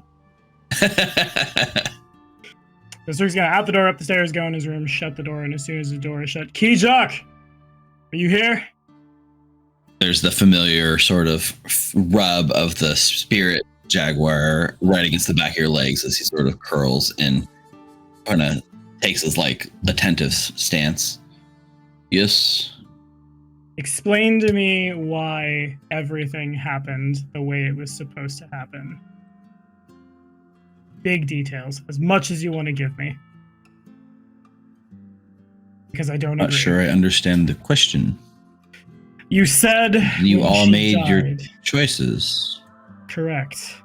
Yes. We made our choices. She never should have had to make those choices. And I think that the way we worship is different. So different, in fact, that if you would like to continue following me and protecting me, I will not tell you no. But Anita's not a warrior. Her frontal lobe is not done developing, and she never should have been there. I need to rethink who I am, and I think Alkenstar is not a battlefield. It is a messy place, but it's not that. And I think it and they need something else. Kind of like tilts little cat head sideways. But in every vigilante, there's always a tragic origin story, no? I think you read too many books. You have to taste what's at stake in order to protect those you care about most. Did you feel the pain? Yes. Sure. But are you the one to tell Anita that she's not welcome? Does she not have a right to make her own choice? It's not, she never had the right to make a choice in the first place. Someone made the choice for her. That's the problem. Never should she ever have been there in the first place. I do not think she sees it this way, but I understand. What do you propose? I need to alter my belief set. I don't know what that means for you. I don't know what that means for Tap Tap Taps the Armor. But I think I could serve the people who I have come to care for and the city at large wearing a different hat. The hat of a liberator. Refucule's hat. Refucule's hat. Now I'm a gunslinger. Eat shit. I understand. This is not a path you have to walk alone. I'll still be with you. I appreciate it. I am interested in seeing this new Saruk, the driven liberator, so to speak. Yeah, me too. And then turns out the door. All right, I'm ready. Let's go. Well, all right. To the temple! To the temple. Back to the temple. Miss Anita. And Hal will hold the door open. He will take position behind the opposite side where Wybert stands. So kind of like back and to the right if Wybert stands back and to her left. He's not like micromanaging her, but he just wants to be within hand's reach in case anything should happen. Yeah, same. Mate, I'm literally made of bronze and metal now. I feel that I'm a little sturdier. Bronze and metal are both entirely very conductive. The amount of electricity that flies through here. That's true, that's true. You are right, but you are wrong.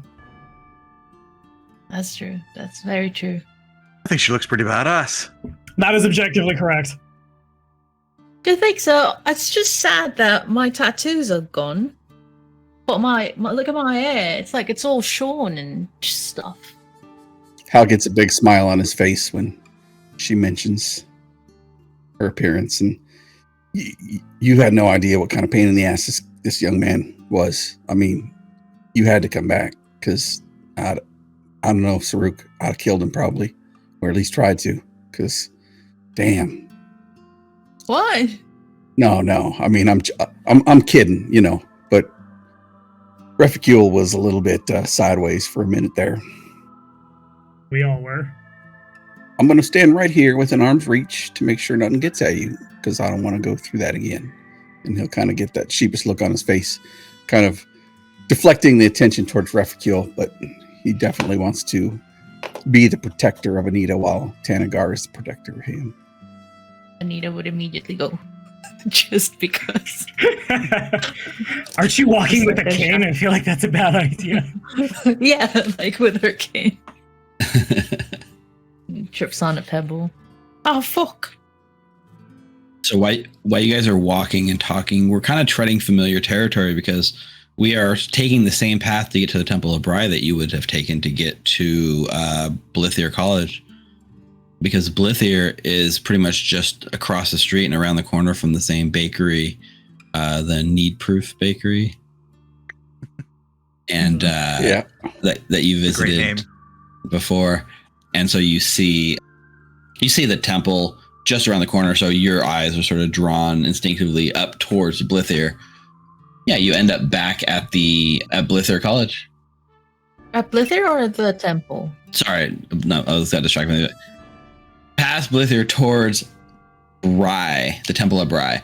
You know, this large sort of clockwork structure with a giant clock that like rings out the time here in Alkenstar. Or, you know, just a couple of weeks ago you were brought back to life, but it's a different vibe when you come back here because last time you came, you met with the Grand High Clock Mother and you were kind of treated with a little bit of special care. But in this case, There's no greeting from the High Clock Mother. There's, as soon as your business was concluded, she's sort of giving you all the cold shoulder. And so finding yourself back here, there is a temple a temple priest that is here waiting for you. Tertiary Cog Bentakis, and she's a human priest. Tertiary is sort of the lowest ranking here in the Cog hierarchy. So she's higher than an acolyte, but she's like just barely starting her priesthood. And so she's been sort of tasked with answering your questions that you guys have. So you show up and she's kind of standing here waiting for you. She takes you into like one of their formal meeting rooms, sets you guys down. She's dressed very formally. She stands at attention, super proper. And there's a small acolyte and he's carrying a book that you recognize, Anita, as The Logic of Design. However, it's like a very like oversized, high level sort of show copy more than like a practical copy. So it's pretty big, like oversized, and he's having trouble carrying it and like even like balancing it. It's leather bound. It's fastened with bronze gears and all kinds of crazy clockwork lock contraption on it. Bentakis smiles, a very forced smile, a sort of I'm only here because I have to be here sort of thing. Not unfriendly, but definitely not helpful, not your friend, right? She's just doing the bare minimum that's been ordered of her, which is to answer these questions. And she just goes, so I'll be happy to answer any questions you may have. And she just kind of like looks over at you, letting, like not offering anything up on her own, letting you guys ask and she will answer. So what exactly did this guy do that was so heretical? Mr. Olaman Kosowana. Olaman. She kind of like thinks on your question for a minute, and instead of giving you like a straight answer, she says, Regulation 14.5.2.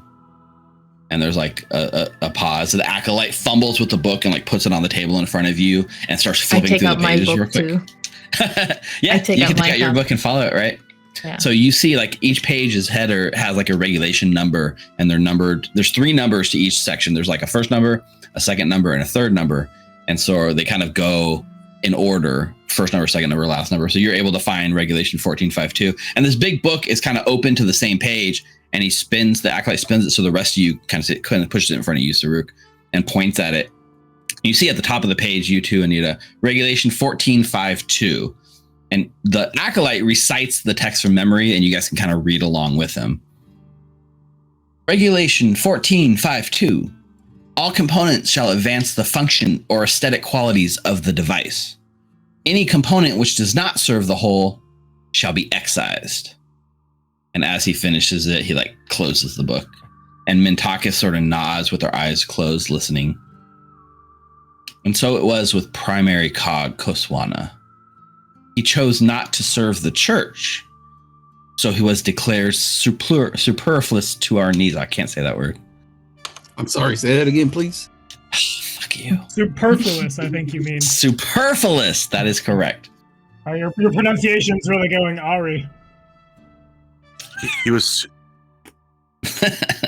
He continues to serve the Whisper in Bronze in his own way, perhaps, but not in any official capacity.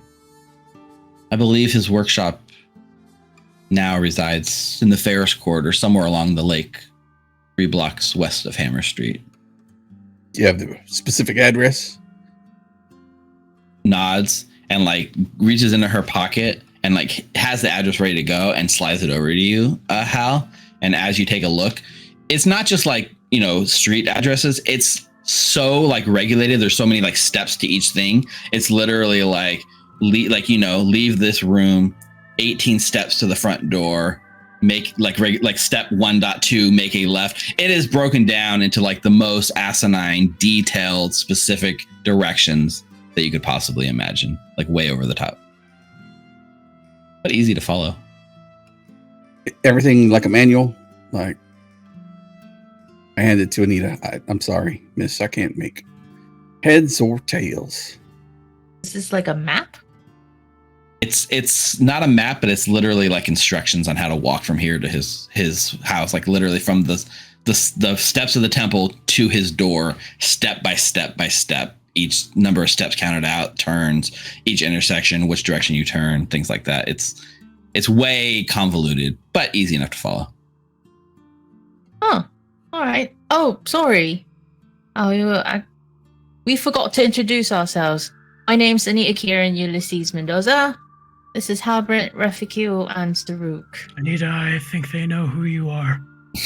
Hello. Yes, we've heard a lot about you. We've shared a lot of intimate knowledge with each other.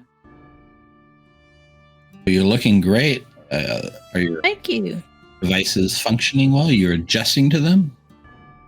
Slowly but surely, yes, but I still find myself needing the assistance of the cane. Would you, perchance, because we really need to know as much about Mr. Koswana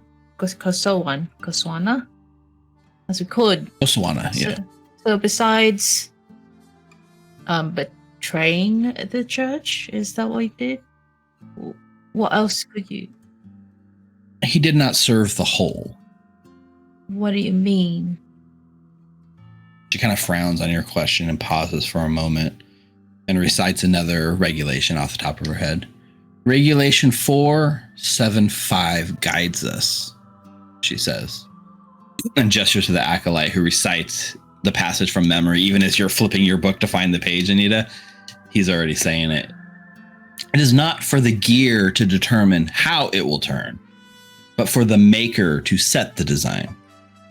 Each gear must work with those beside it, or else the device will fail. Mentakis nods. Olaman found himself fascinated with some of the, shall we say, less accurate records in our archives, from which he formed a peculiar worldview. Instead of helping to grow the knowledge of the faith, he fell victim to lies and half-truths. Grand Cog Lalanir finally had to ask him to retire from public duties to prevent further embarrassments. Has anyone else besides us walked in here looking for information about Koswana? Not that I'm aware of. I am sort of public relations officer here at the temple now, and I would believe, as far as I know, you are the first to come asking about it. That's good.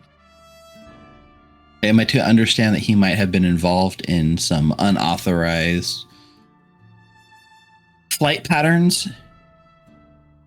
I was told something about this cat. I'm sorry. Do you know anything about this flying cat construct? That's the word, right? Anita construct. Mm-hmm. Right. Where's the automaton? I don't know. No, you were right. Can't say that I do. We checked the records, and there's definitely not been anything registered with us. But in his later years, Koswana did not necessarily follow tradition. It seems right up his alley, though. If there's someone off the books who could make such a grand contraption, it's probably Olaman. He could do anything he set his mind to, if only he chose the right things. Anything in your face that ties this cat construct, flying cat construct, back to the Temple of Bry? Stops and thinks and sort of strokes her chin. Can't say I'm making any connections. I'm sorry. Whatever this cat construct was, I don't think it had much to do with our temple. I mean, he's been gone for about 2 years now. Do you know where he lives? I do. And like nods over at the paper, like she nods to the paper that she gave the directions to. The directions to you guys. So you guys have the directions to his house.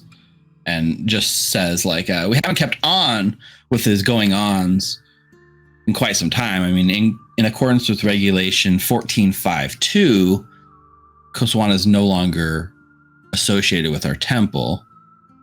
And that's the same sort of regulation that they already recited to you at the top. But this was his last known address that he had on file. You were saying, Anita? Hmm? You were saying something? I cut you off. I forgot. I really did. Seems the cat's out of the bag. Should we just head over to this address? Out of the bag and flying across Alkenstar. Much agua. Yeah, let's go. If you need anything further, you know where to reach me. And she sort of like stands up and just like opens the door and like ushers you guys out. As we leave, I turn around and say, right, Cog is it, right? Minty? Mintakis. Ruffy. Tertiary Cog Mintakis, yes. Right, tell your god, she's off the hook. We're good. I'm not sure I follow. Don't worry. He was just saying, we gotta go. But yeah, you can leave the temple here. You have directions to his house at the very least, and you have another contact here at the temple that you can always come back to if you have more further questions or anything like that. You know, you are given very, very detailed. It's basically what they describe it as is meticulously detailed directions on how to get to his place from the Temple of Bry. And it's like they don't just say like go to the street and make a left. It's like down the stairs, go to the middle of the street, turn west, follow the bridge over the Strati. I mean, it's way more than it needs to be, but given this instructions that you're given, it's not long before you find yourself sort of able to navigate towards Kosawana's workshop if that's where you would like to go. Yeah. Right. Yeah. Mm-hmm. Yeah, I'll generally speaking, the area where Kosawana's workshop is in the same neck of the woods as the Yeast of All Brewery, kind of on the west side of town, over by the Ironsides Quarter. Yeah. So technically speaking, Kosawana's workshop is like right here. So it's a little higher, but it is on this side of Alkenstar.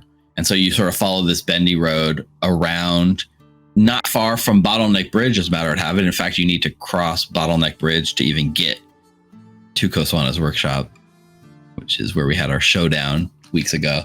And you find yourself sort of staring up, looking at Kosawana's workshop. The detailed instructions waste no time. And you within about, from Temple of Bry to here on foot, we're probably looking at 30 minutes to an hour of walking. Is there anyone else looking at us? There is a cybernetic human walking down the streets of Alkenstar. What do you think? Right. No more than usual. But you can give me a perception check if you'd like. Perception. Everything's loading extra slow on my internet right now. I think I'm having internet issues on my end. Damn it. It's never Molten Hosting's fault. It's our internet. It's working fine for... Oh shit, I forgot to make it secret. That's fine. So you guys are sort of keeping lookout to see if there's any sort of... I mean, you're drawing a lot of attention. You all notice that with Anita's higher profile, clockwork hybrid form, drawing a little bit more stares than usual. You're not as common looking anymore, Anita. People are side-eyeing you, looking at you. No one's necessarily approaching you and talking to you, but they're all kind of trying to figure out what you are as you walk by. You're a bit of a sight to behold, but you guys aren't noticing anyone following you. It doesn't seem like there's any sort of interest in you. It just feels like the crowd's giving you an extra wide berth here today as you cross the city. And the warehouse itself looks to be pretty abandoned. I mean, you're standing up, you look at the directions, you're looking up, you're looking down. The address seems to match. The workshop's here. It doesn't look like, you look up and down. It is a sort of ramshackle building. This area is not the most upscale. So there's quite a bit of reinforced walls and very thin sort of sheet metal walls that don't probably dampen a lot of sound from inside. you see it's basically a 2-story building. There is sort of a loading dock around back. Out in front, there's a front door that looks to lead right into the front, and that's where his address is. The window slits are so tiny that it looks like it lets in just the tiny bit of light from out here streaming in, but like you can't squeeze through a window or even really look in. It's the bare minimum to let light in without letting nosy people sort of look in and see what you're up to. It's definitely a function over form sort of place. Once we figure out where the place is, I'm going to start tracking a route of where the neighbor is. I don't know if anyone wants to go, dare I say, climb on top of a building and prepare to throw it. No, that would be crazy. If y'all want to take a look over there, I can catch up real quick. Under the presumption that the neighbor is like across the street kind of thing. I'll try and knock. Let's just go together and find out what's going on. Go here, go there. Talk to this guy, talk to that guy. Let's go, Saruk. So, no problem, Saruk. You're able to immediately look and you see like right up, like sort of the building that butts up right against this workshop. There is a residence right there, like kind of a small, compared to this workshop, a very small residence, but there's definitely a shared wall there. And even as you're standing here looking at it, you can see the sort of like curtains, and there's like a neighbor that's so nosy. They're like watching you standing on the porch from here, and you like look up and catch their eye, and they look back at you, and like the curtain sort of drops as they like try not to be seen. When I catch their eye, I don't know if this is a no cause for alarm kind of moment, but I'm catching a vibe that it might be a no cause for alarm kind of moment. Yeah, he's not quite in a 10-foot emanation from you, but in an RP sense, I'll allow it. Nice. Yeah, go ahead and make a diplomacy check. Diplomacy. And look at our shiny, like roll your shiny math rocks and show them to our chat, because they're here for our dice. Let's show them these awesome Rollsmith dice. Look at these dope Rollsmith dice. They're so pretty. Oh, bam!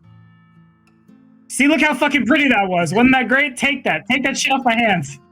They're so pretty. Somebody's better hero point. F that noise.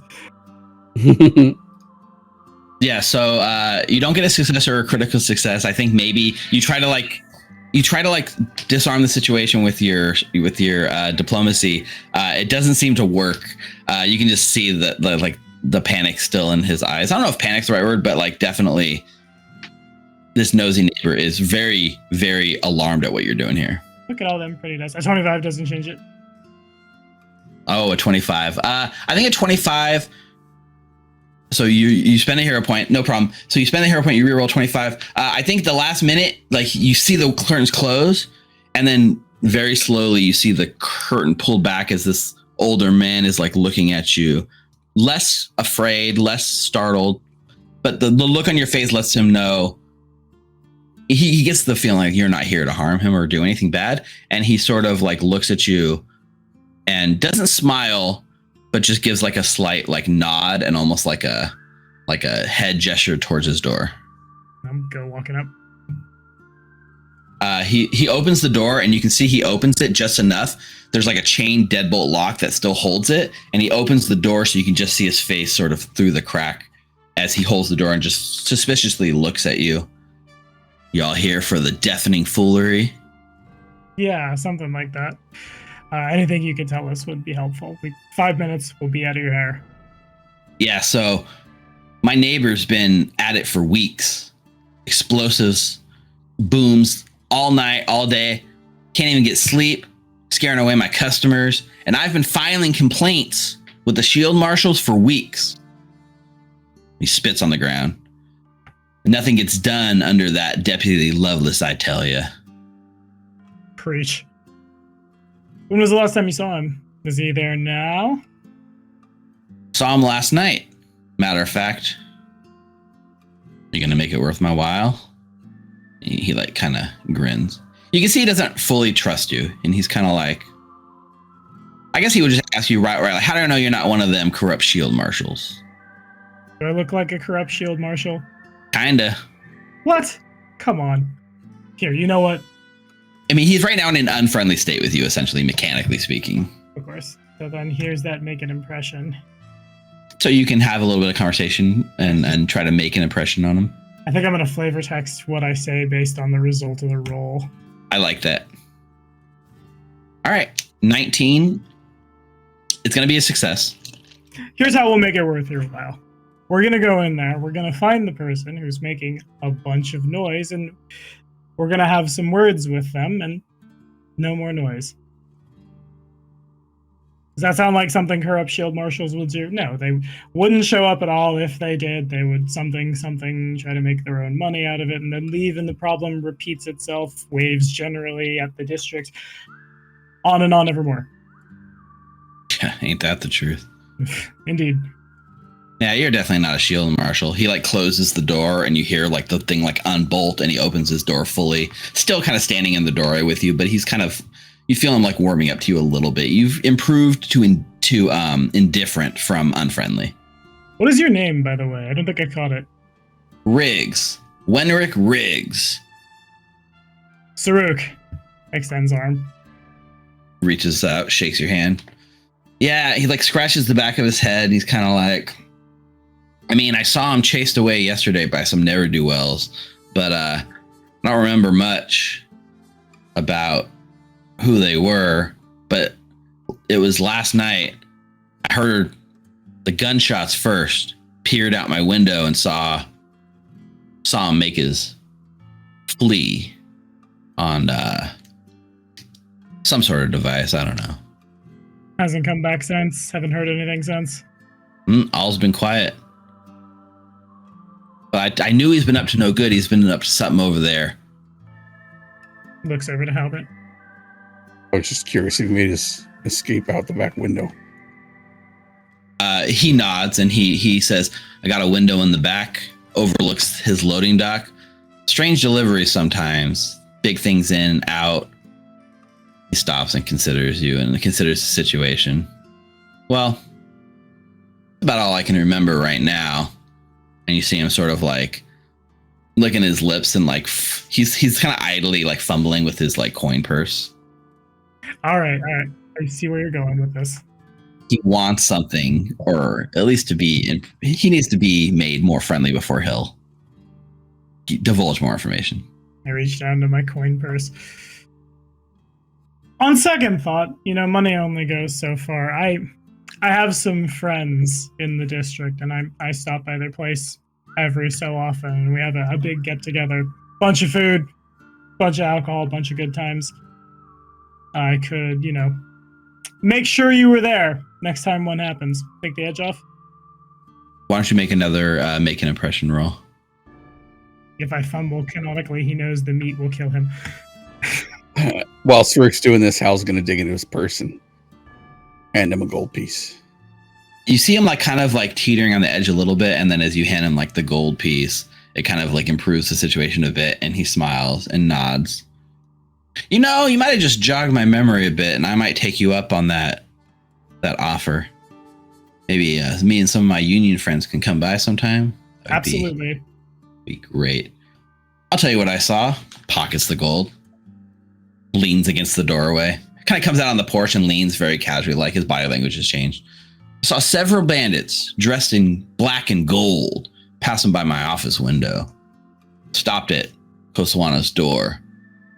They kicked in the door, heard some shouts, several shots.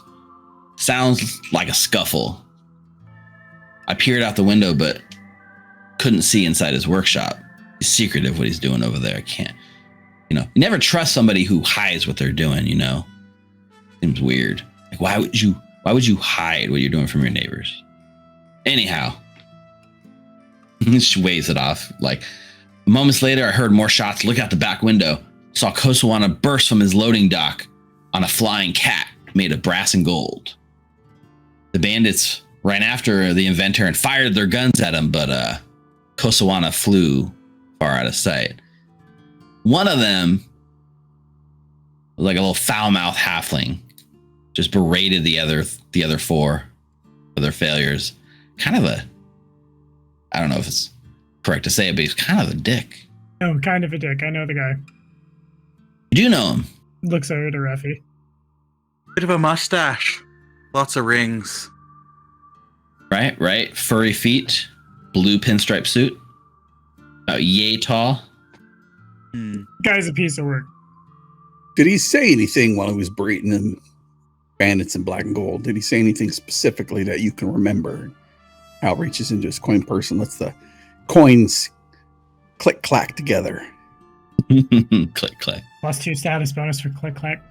Yeah, his eyes sort of go wide as he looks at the coins. You know, come to think of it, I think he said something along the lines of, find it. No, wait. Oh, he had an accent. Wait, what kind of accent did he have? He was like, find it. No, that's not it. I'm not great with accents. You got to give me a break here. But he was saying like, find it, or you'll find yourself at a watery grave. Something to that effect. You know what I'm saying? Like, you sound like a leprechaun. Like, find it, or you'll find yourselves in a watery grave. Spot on. You sound like him. I've been told that before. Uncanny. Did you see which way the construct flew? Like a cardinal direction. He points in the eastern direction and he says, straight east. That way. So from where we are, like, yeah. Essentially, east from where you guys are over the big like lake towards like Alkenstar Castle and stuff. And that's the big, like, definitely thing to pay attention to is the castle if you were flying straight that direction. Pretty much, yeah. It's the biggest landmark. It'd be over Hellside, over the falls, over the castle in that direction. And it kind of matches with what the intel, because one of the sentries at Alkenstar Castle saw it fly right over the castle and due east straight out of Alkenstar. Out of the city. Yeah, the sentry saw the clockwork fly out of the city. Hal's going to give him another gold and be like, all right, if you know anything, go to the Temple of Bry, write him a letter, note, whatever, and then give it to, ask for tertiary cog in Takas, and tell him it's for, well, the amigos here. Saruk, Anita, or if I kill myself. No. Before you go, just one last thing. Just sort of jogged my memory. I think Kosawana's a bit of a pack rat. You know, he's always getting shipments. I see stuff come in all the time, but not out. But like, I noticed every time he goes into his house, he can't even open his door all the way. It's so full that he just opens it and has to squeeze his way in the door. I don't know what's up with that guy. Probably a hoarder. Hard to say. It might be. You said from your window you had a view over the loading dock. Do you mind if we go take a look? Yeah, sure. He sort of like invites you into his house. You step inside and you see a sort of sad bachelor pad filled with the same sort of like bachelor chow fridge kitchen setup that Aldo had, but at a much, much lower level of standard of living.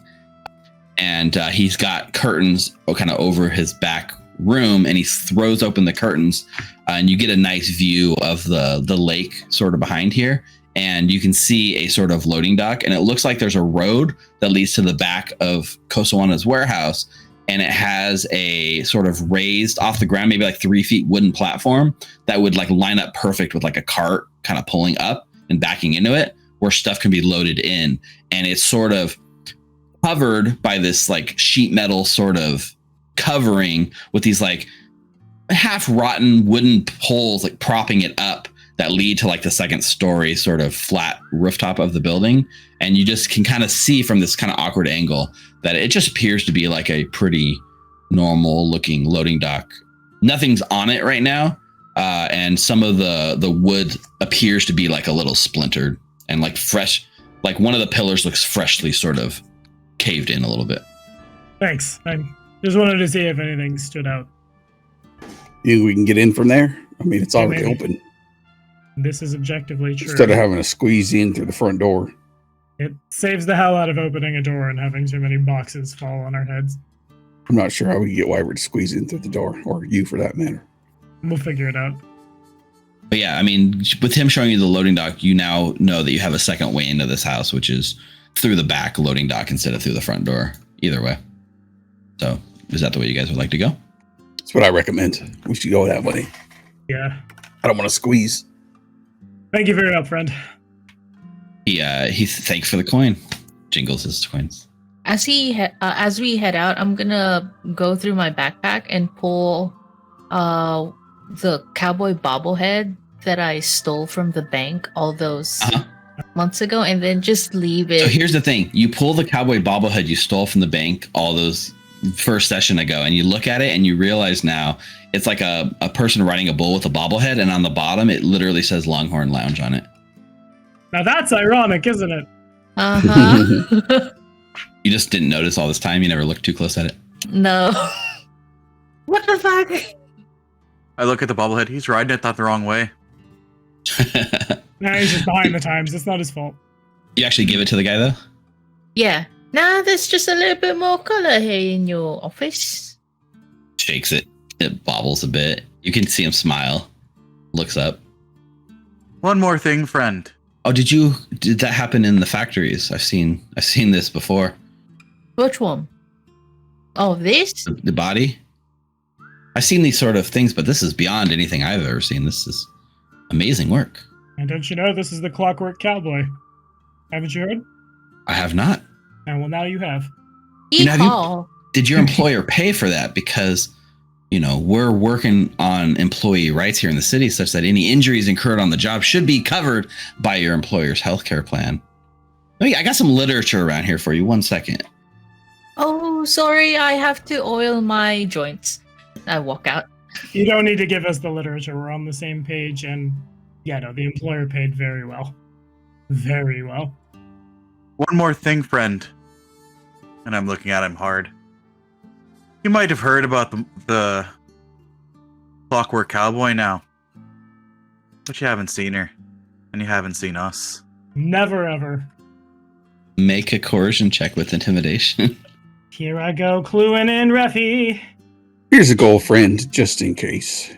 Best friends. That'll definitely boost the success rate of this roll. All right. Oh, so close to the natural 20. 16 would actually be I'm not a use a success. hero point. Okay, yeah, spend the hero point at the end of the session, but the gold is definitely going to make the difference here. Unless you roll a 1. Woof. Oh, shit. So here's the thing, Reffy. You're trying to come across as super intimidating and scare this guy. You get all serious at him, and he looks at you, and he kind of looks at the rest of you guys, and then you just watch as he laughs it off, oh, you guys are funny, and he kind of claps you on the shoulder. You can tell your message did not land. He thinks he thinks you're pretending to be tough in a jokey way. Can I try to quickly diplomacy to salvage it? You want to basically let him know that Reffy's being serious? No. Just I think something along. But seriously, you shouldn't tell anyone that we were here, kind of thing. So that part where definitely not shield marshals, we're really not friends with them, and we'd really like it if they didn't know we were here because we'd really like that fight to be on our terms. You know what I mean? Well. Oh, Please? you're serious?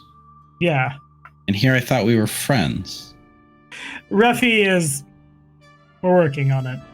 It's a long story. He didn't mean anything bad.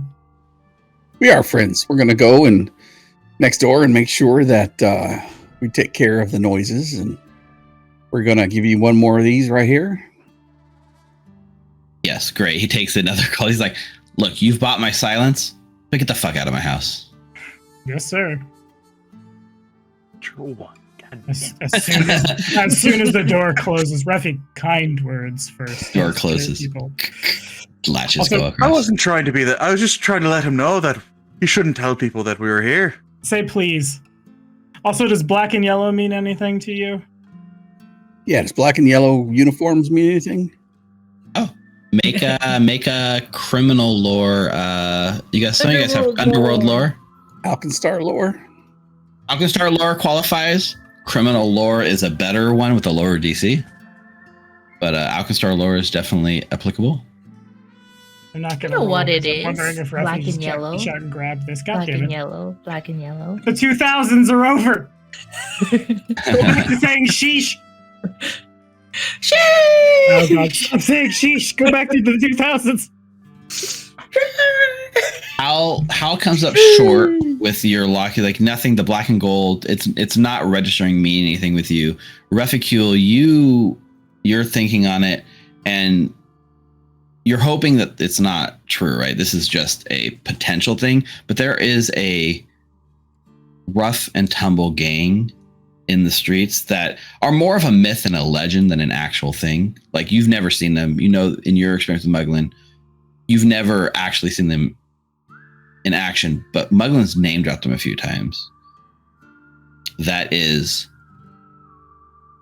the Bumblebees. Wow. He used to threaten you as a kid, like, do your chores or I'm going to call the Bumblebees. It was a thing that Muglin harped on quite a bit in his things. And as far as you know, they are like the roughest, most dangerous last resort gang in the city. Would be this group. More of a myth. Boogeyman, you could say. Words, their names spoken with fear whenever they buzz around. Call themselves the Bumblebees. Shit, Oh, not for the bees. crying out loud. I mean, we saw how effective them bees were at that warehouse, right, Saruk? Yeah. They're also known for using ammunition laced with poison. Stingers. That's what they call their stingers. They don't just shoot you, they paralyze you and slowly torture you. Let's just say we don't want to run in with them and get stung. That's what the armor's for. Clang, clang. Yeah, so we kind of fade from there, and I think given the time right now, this is probably where we end the first episode. A lot of resurrection, a lot of deep moments, a lot of investigative leads, some threads, some little tidbits as to what might be going on, and it sounds like you guys are going to be checking out the loading dock starting next week, right? Like going into the loading dock of this place. Nice. So I hope you guys had fun tonight. I hope everyone in chat, you guys had fun as well. Everyone that dropped in and chatted with us. We did get her back. That was a big one. Of course we got her back. Was there ever any doubt in anyone's mind and any crippling anxiety? No, not at all. The session? Nah. I mean, I was eating a radish and y'all apparently heard it. Just fucking know about a radish. Yeah, that's what I did on the break. I went and I ate my damn feelings. It was an intense week not knowing where we were going to go and having a lot of options, but we now have a path forward, and I'm excited to see what happens with Nina, what's changed, and how this change affects her, and how it kind of reflects. It already is causing sort of reverberations with your guys' characters and changes. And the best part of all, we get to see new, awesome, updated character art with all these changes that we've discussed. So we gotta reach out to Wiffle and get some updated character art done. Man, you said best part of all, and my heart just jumped. Like, we level already? No, not yet. Not yet. If you find out where, I mean, you know, at the end of the chapter, you guys will level up.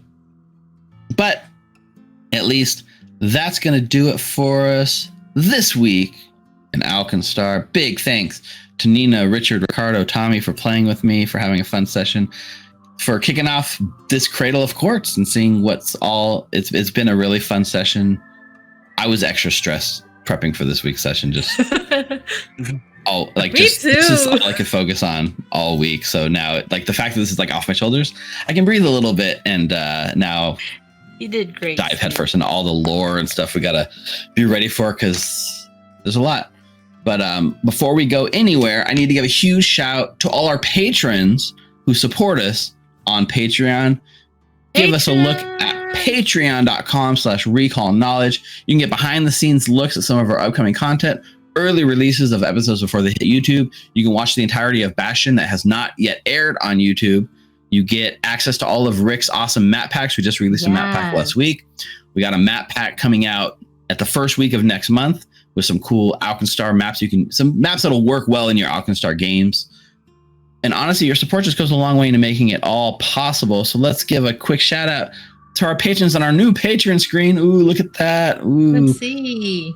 Let's Ooh, nice. see. Shiny. That is cool. Ooh. It was scrolling already. We'll take it from the top as they come through. But thanks to all our patrons, including David Sims, Jason Irvin, Mark Paquette, Awal Jalil, Derek Southworth, Ellie Boyle, a new one on the list, Jay, also a new one on the list, Sandra Wagner, and Sam Skaggs. You guys are all amazing. Ooh, and that's awesome. nice. And Thank make you. this all That's really possible. nice, yeah.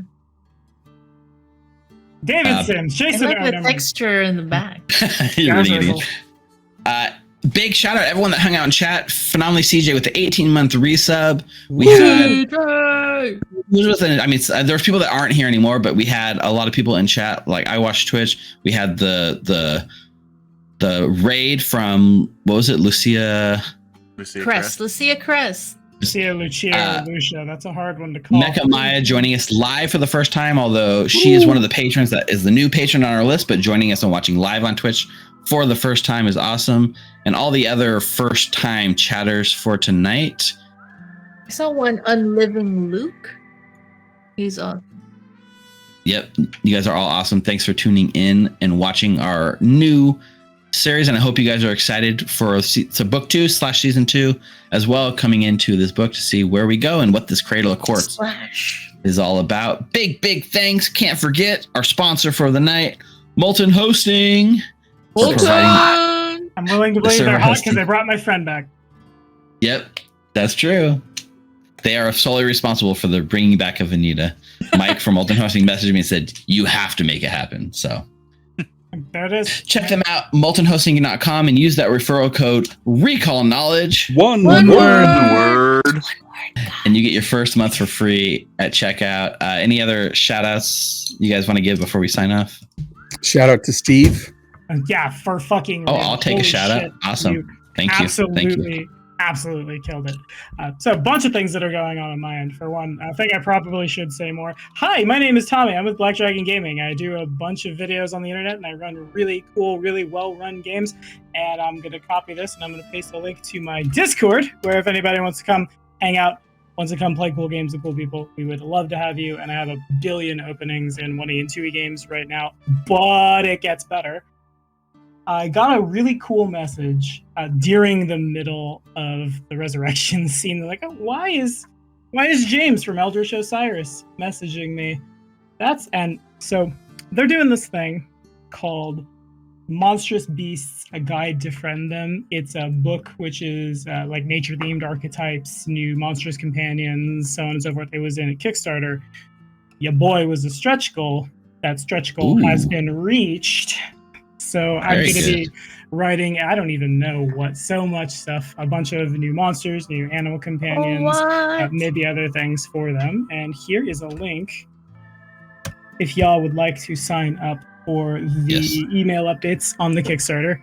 I think we're looking at, I don't know, I'll talk to James about the timeline. Then next week, I'll definitely be able to tell you. And then the last one, I publish things on Eldritch Osiris time and time again. And a few weeks back, I released a Ancestry for 2nd edition that I wrote in 2013. Then Starfinder came out, and they printed the Skittermander, and I had to throw out my Stitch clone because Starfinder took my goddamn Stitch clone. So we reskinned it as a tiny 6-armed like bear called the Makuma. They're really, really cool. I think the thing I like about them the most is they're modal. They can like use actions to either be on 6 legs down and be a little faster, be a little better at climbing, or press one action, stand up, you have 4 arms. It's very, very exciting, and I don't have a link to that one, but you can find it on Pathfinder Infinite. Goes towards, portions of it go to charity, portions of it go to a really cool co-op of nerds who make things on the internet, Eldritch Osiris, and do check it out. That is really awesome. Congrats on being a stretch goal and having that stretch goal reached and having some awesome content coming out. I'm definitely gonna have to give that a check out when it launches. It looks like it's not on Kickstarter, but it's on GoFundMe. Is that right? Maybe that's right. Well, I was told Kickstarter. Dang it, James.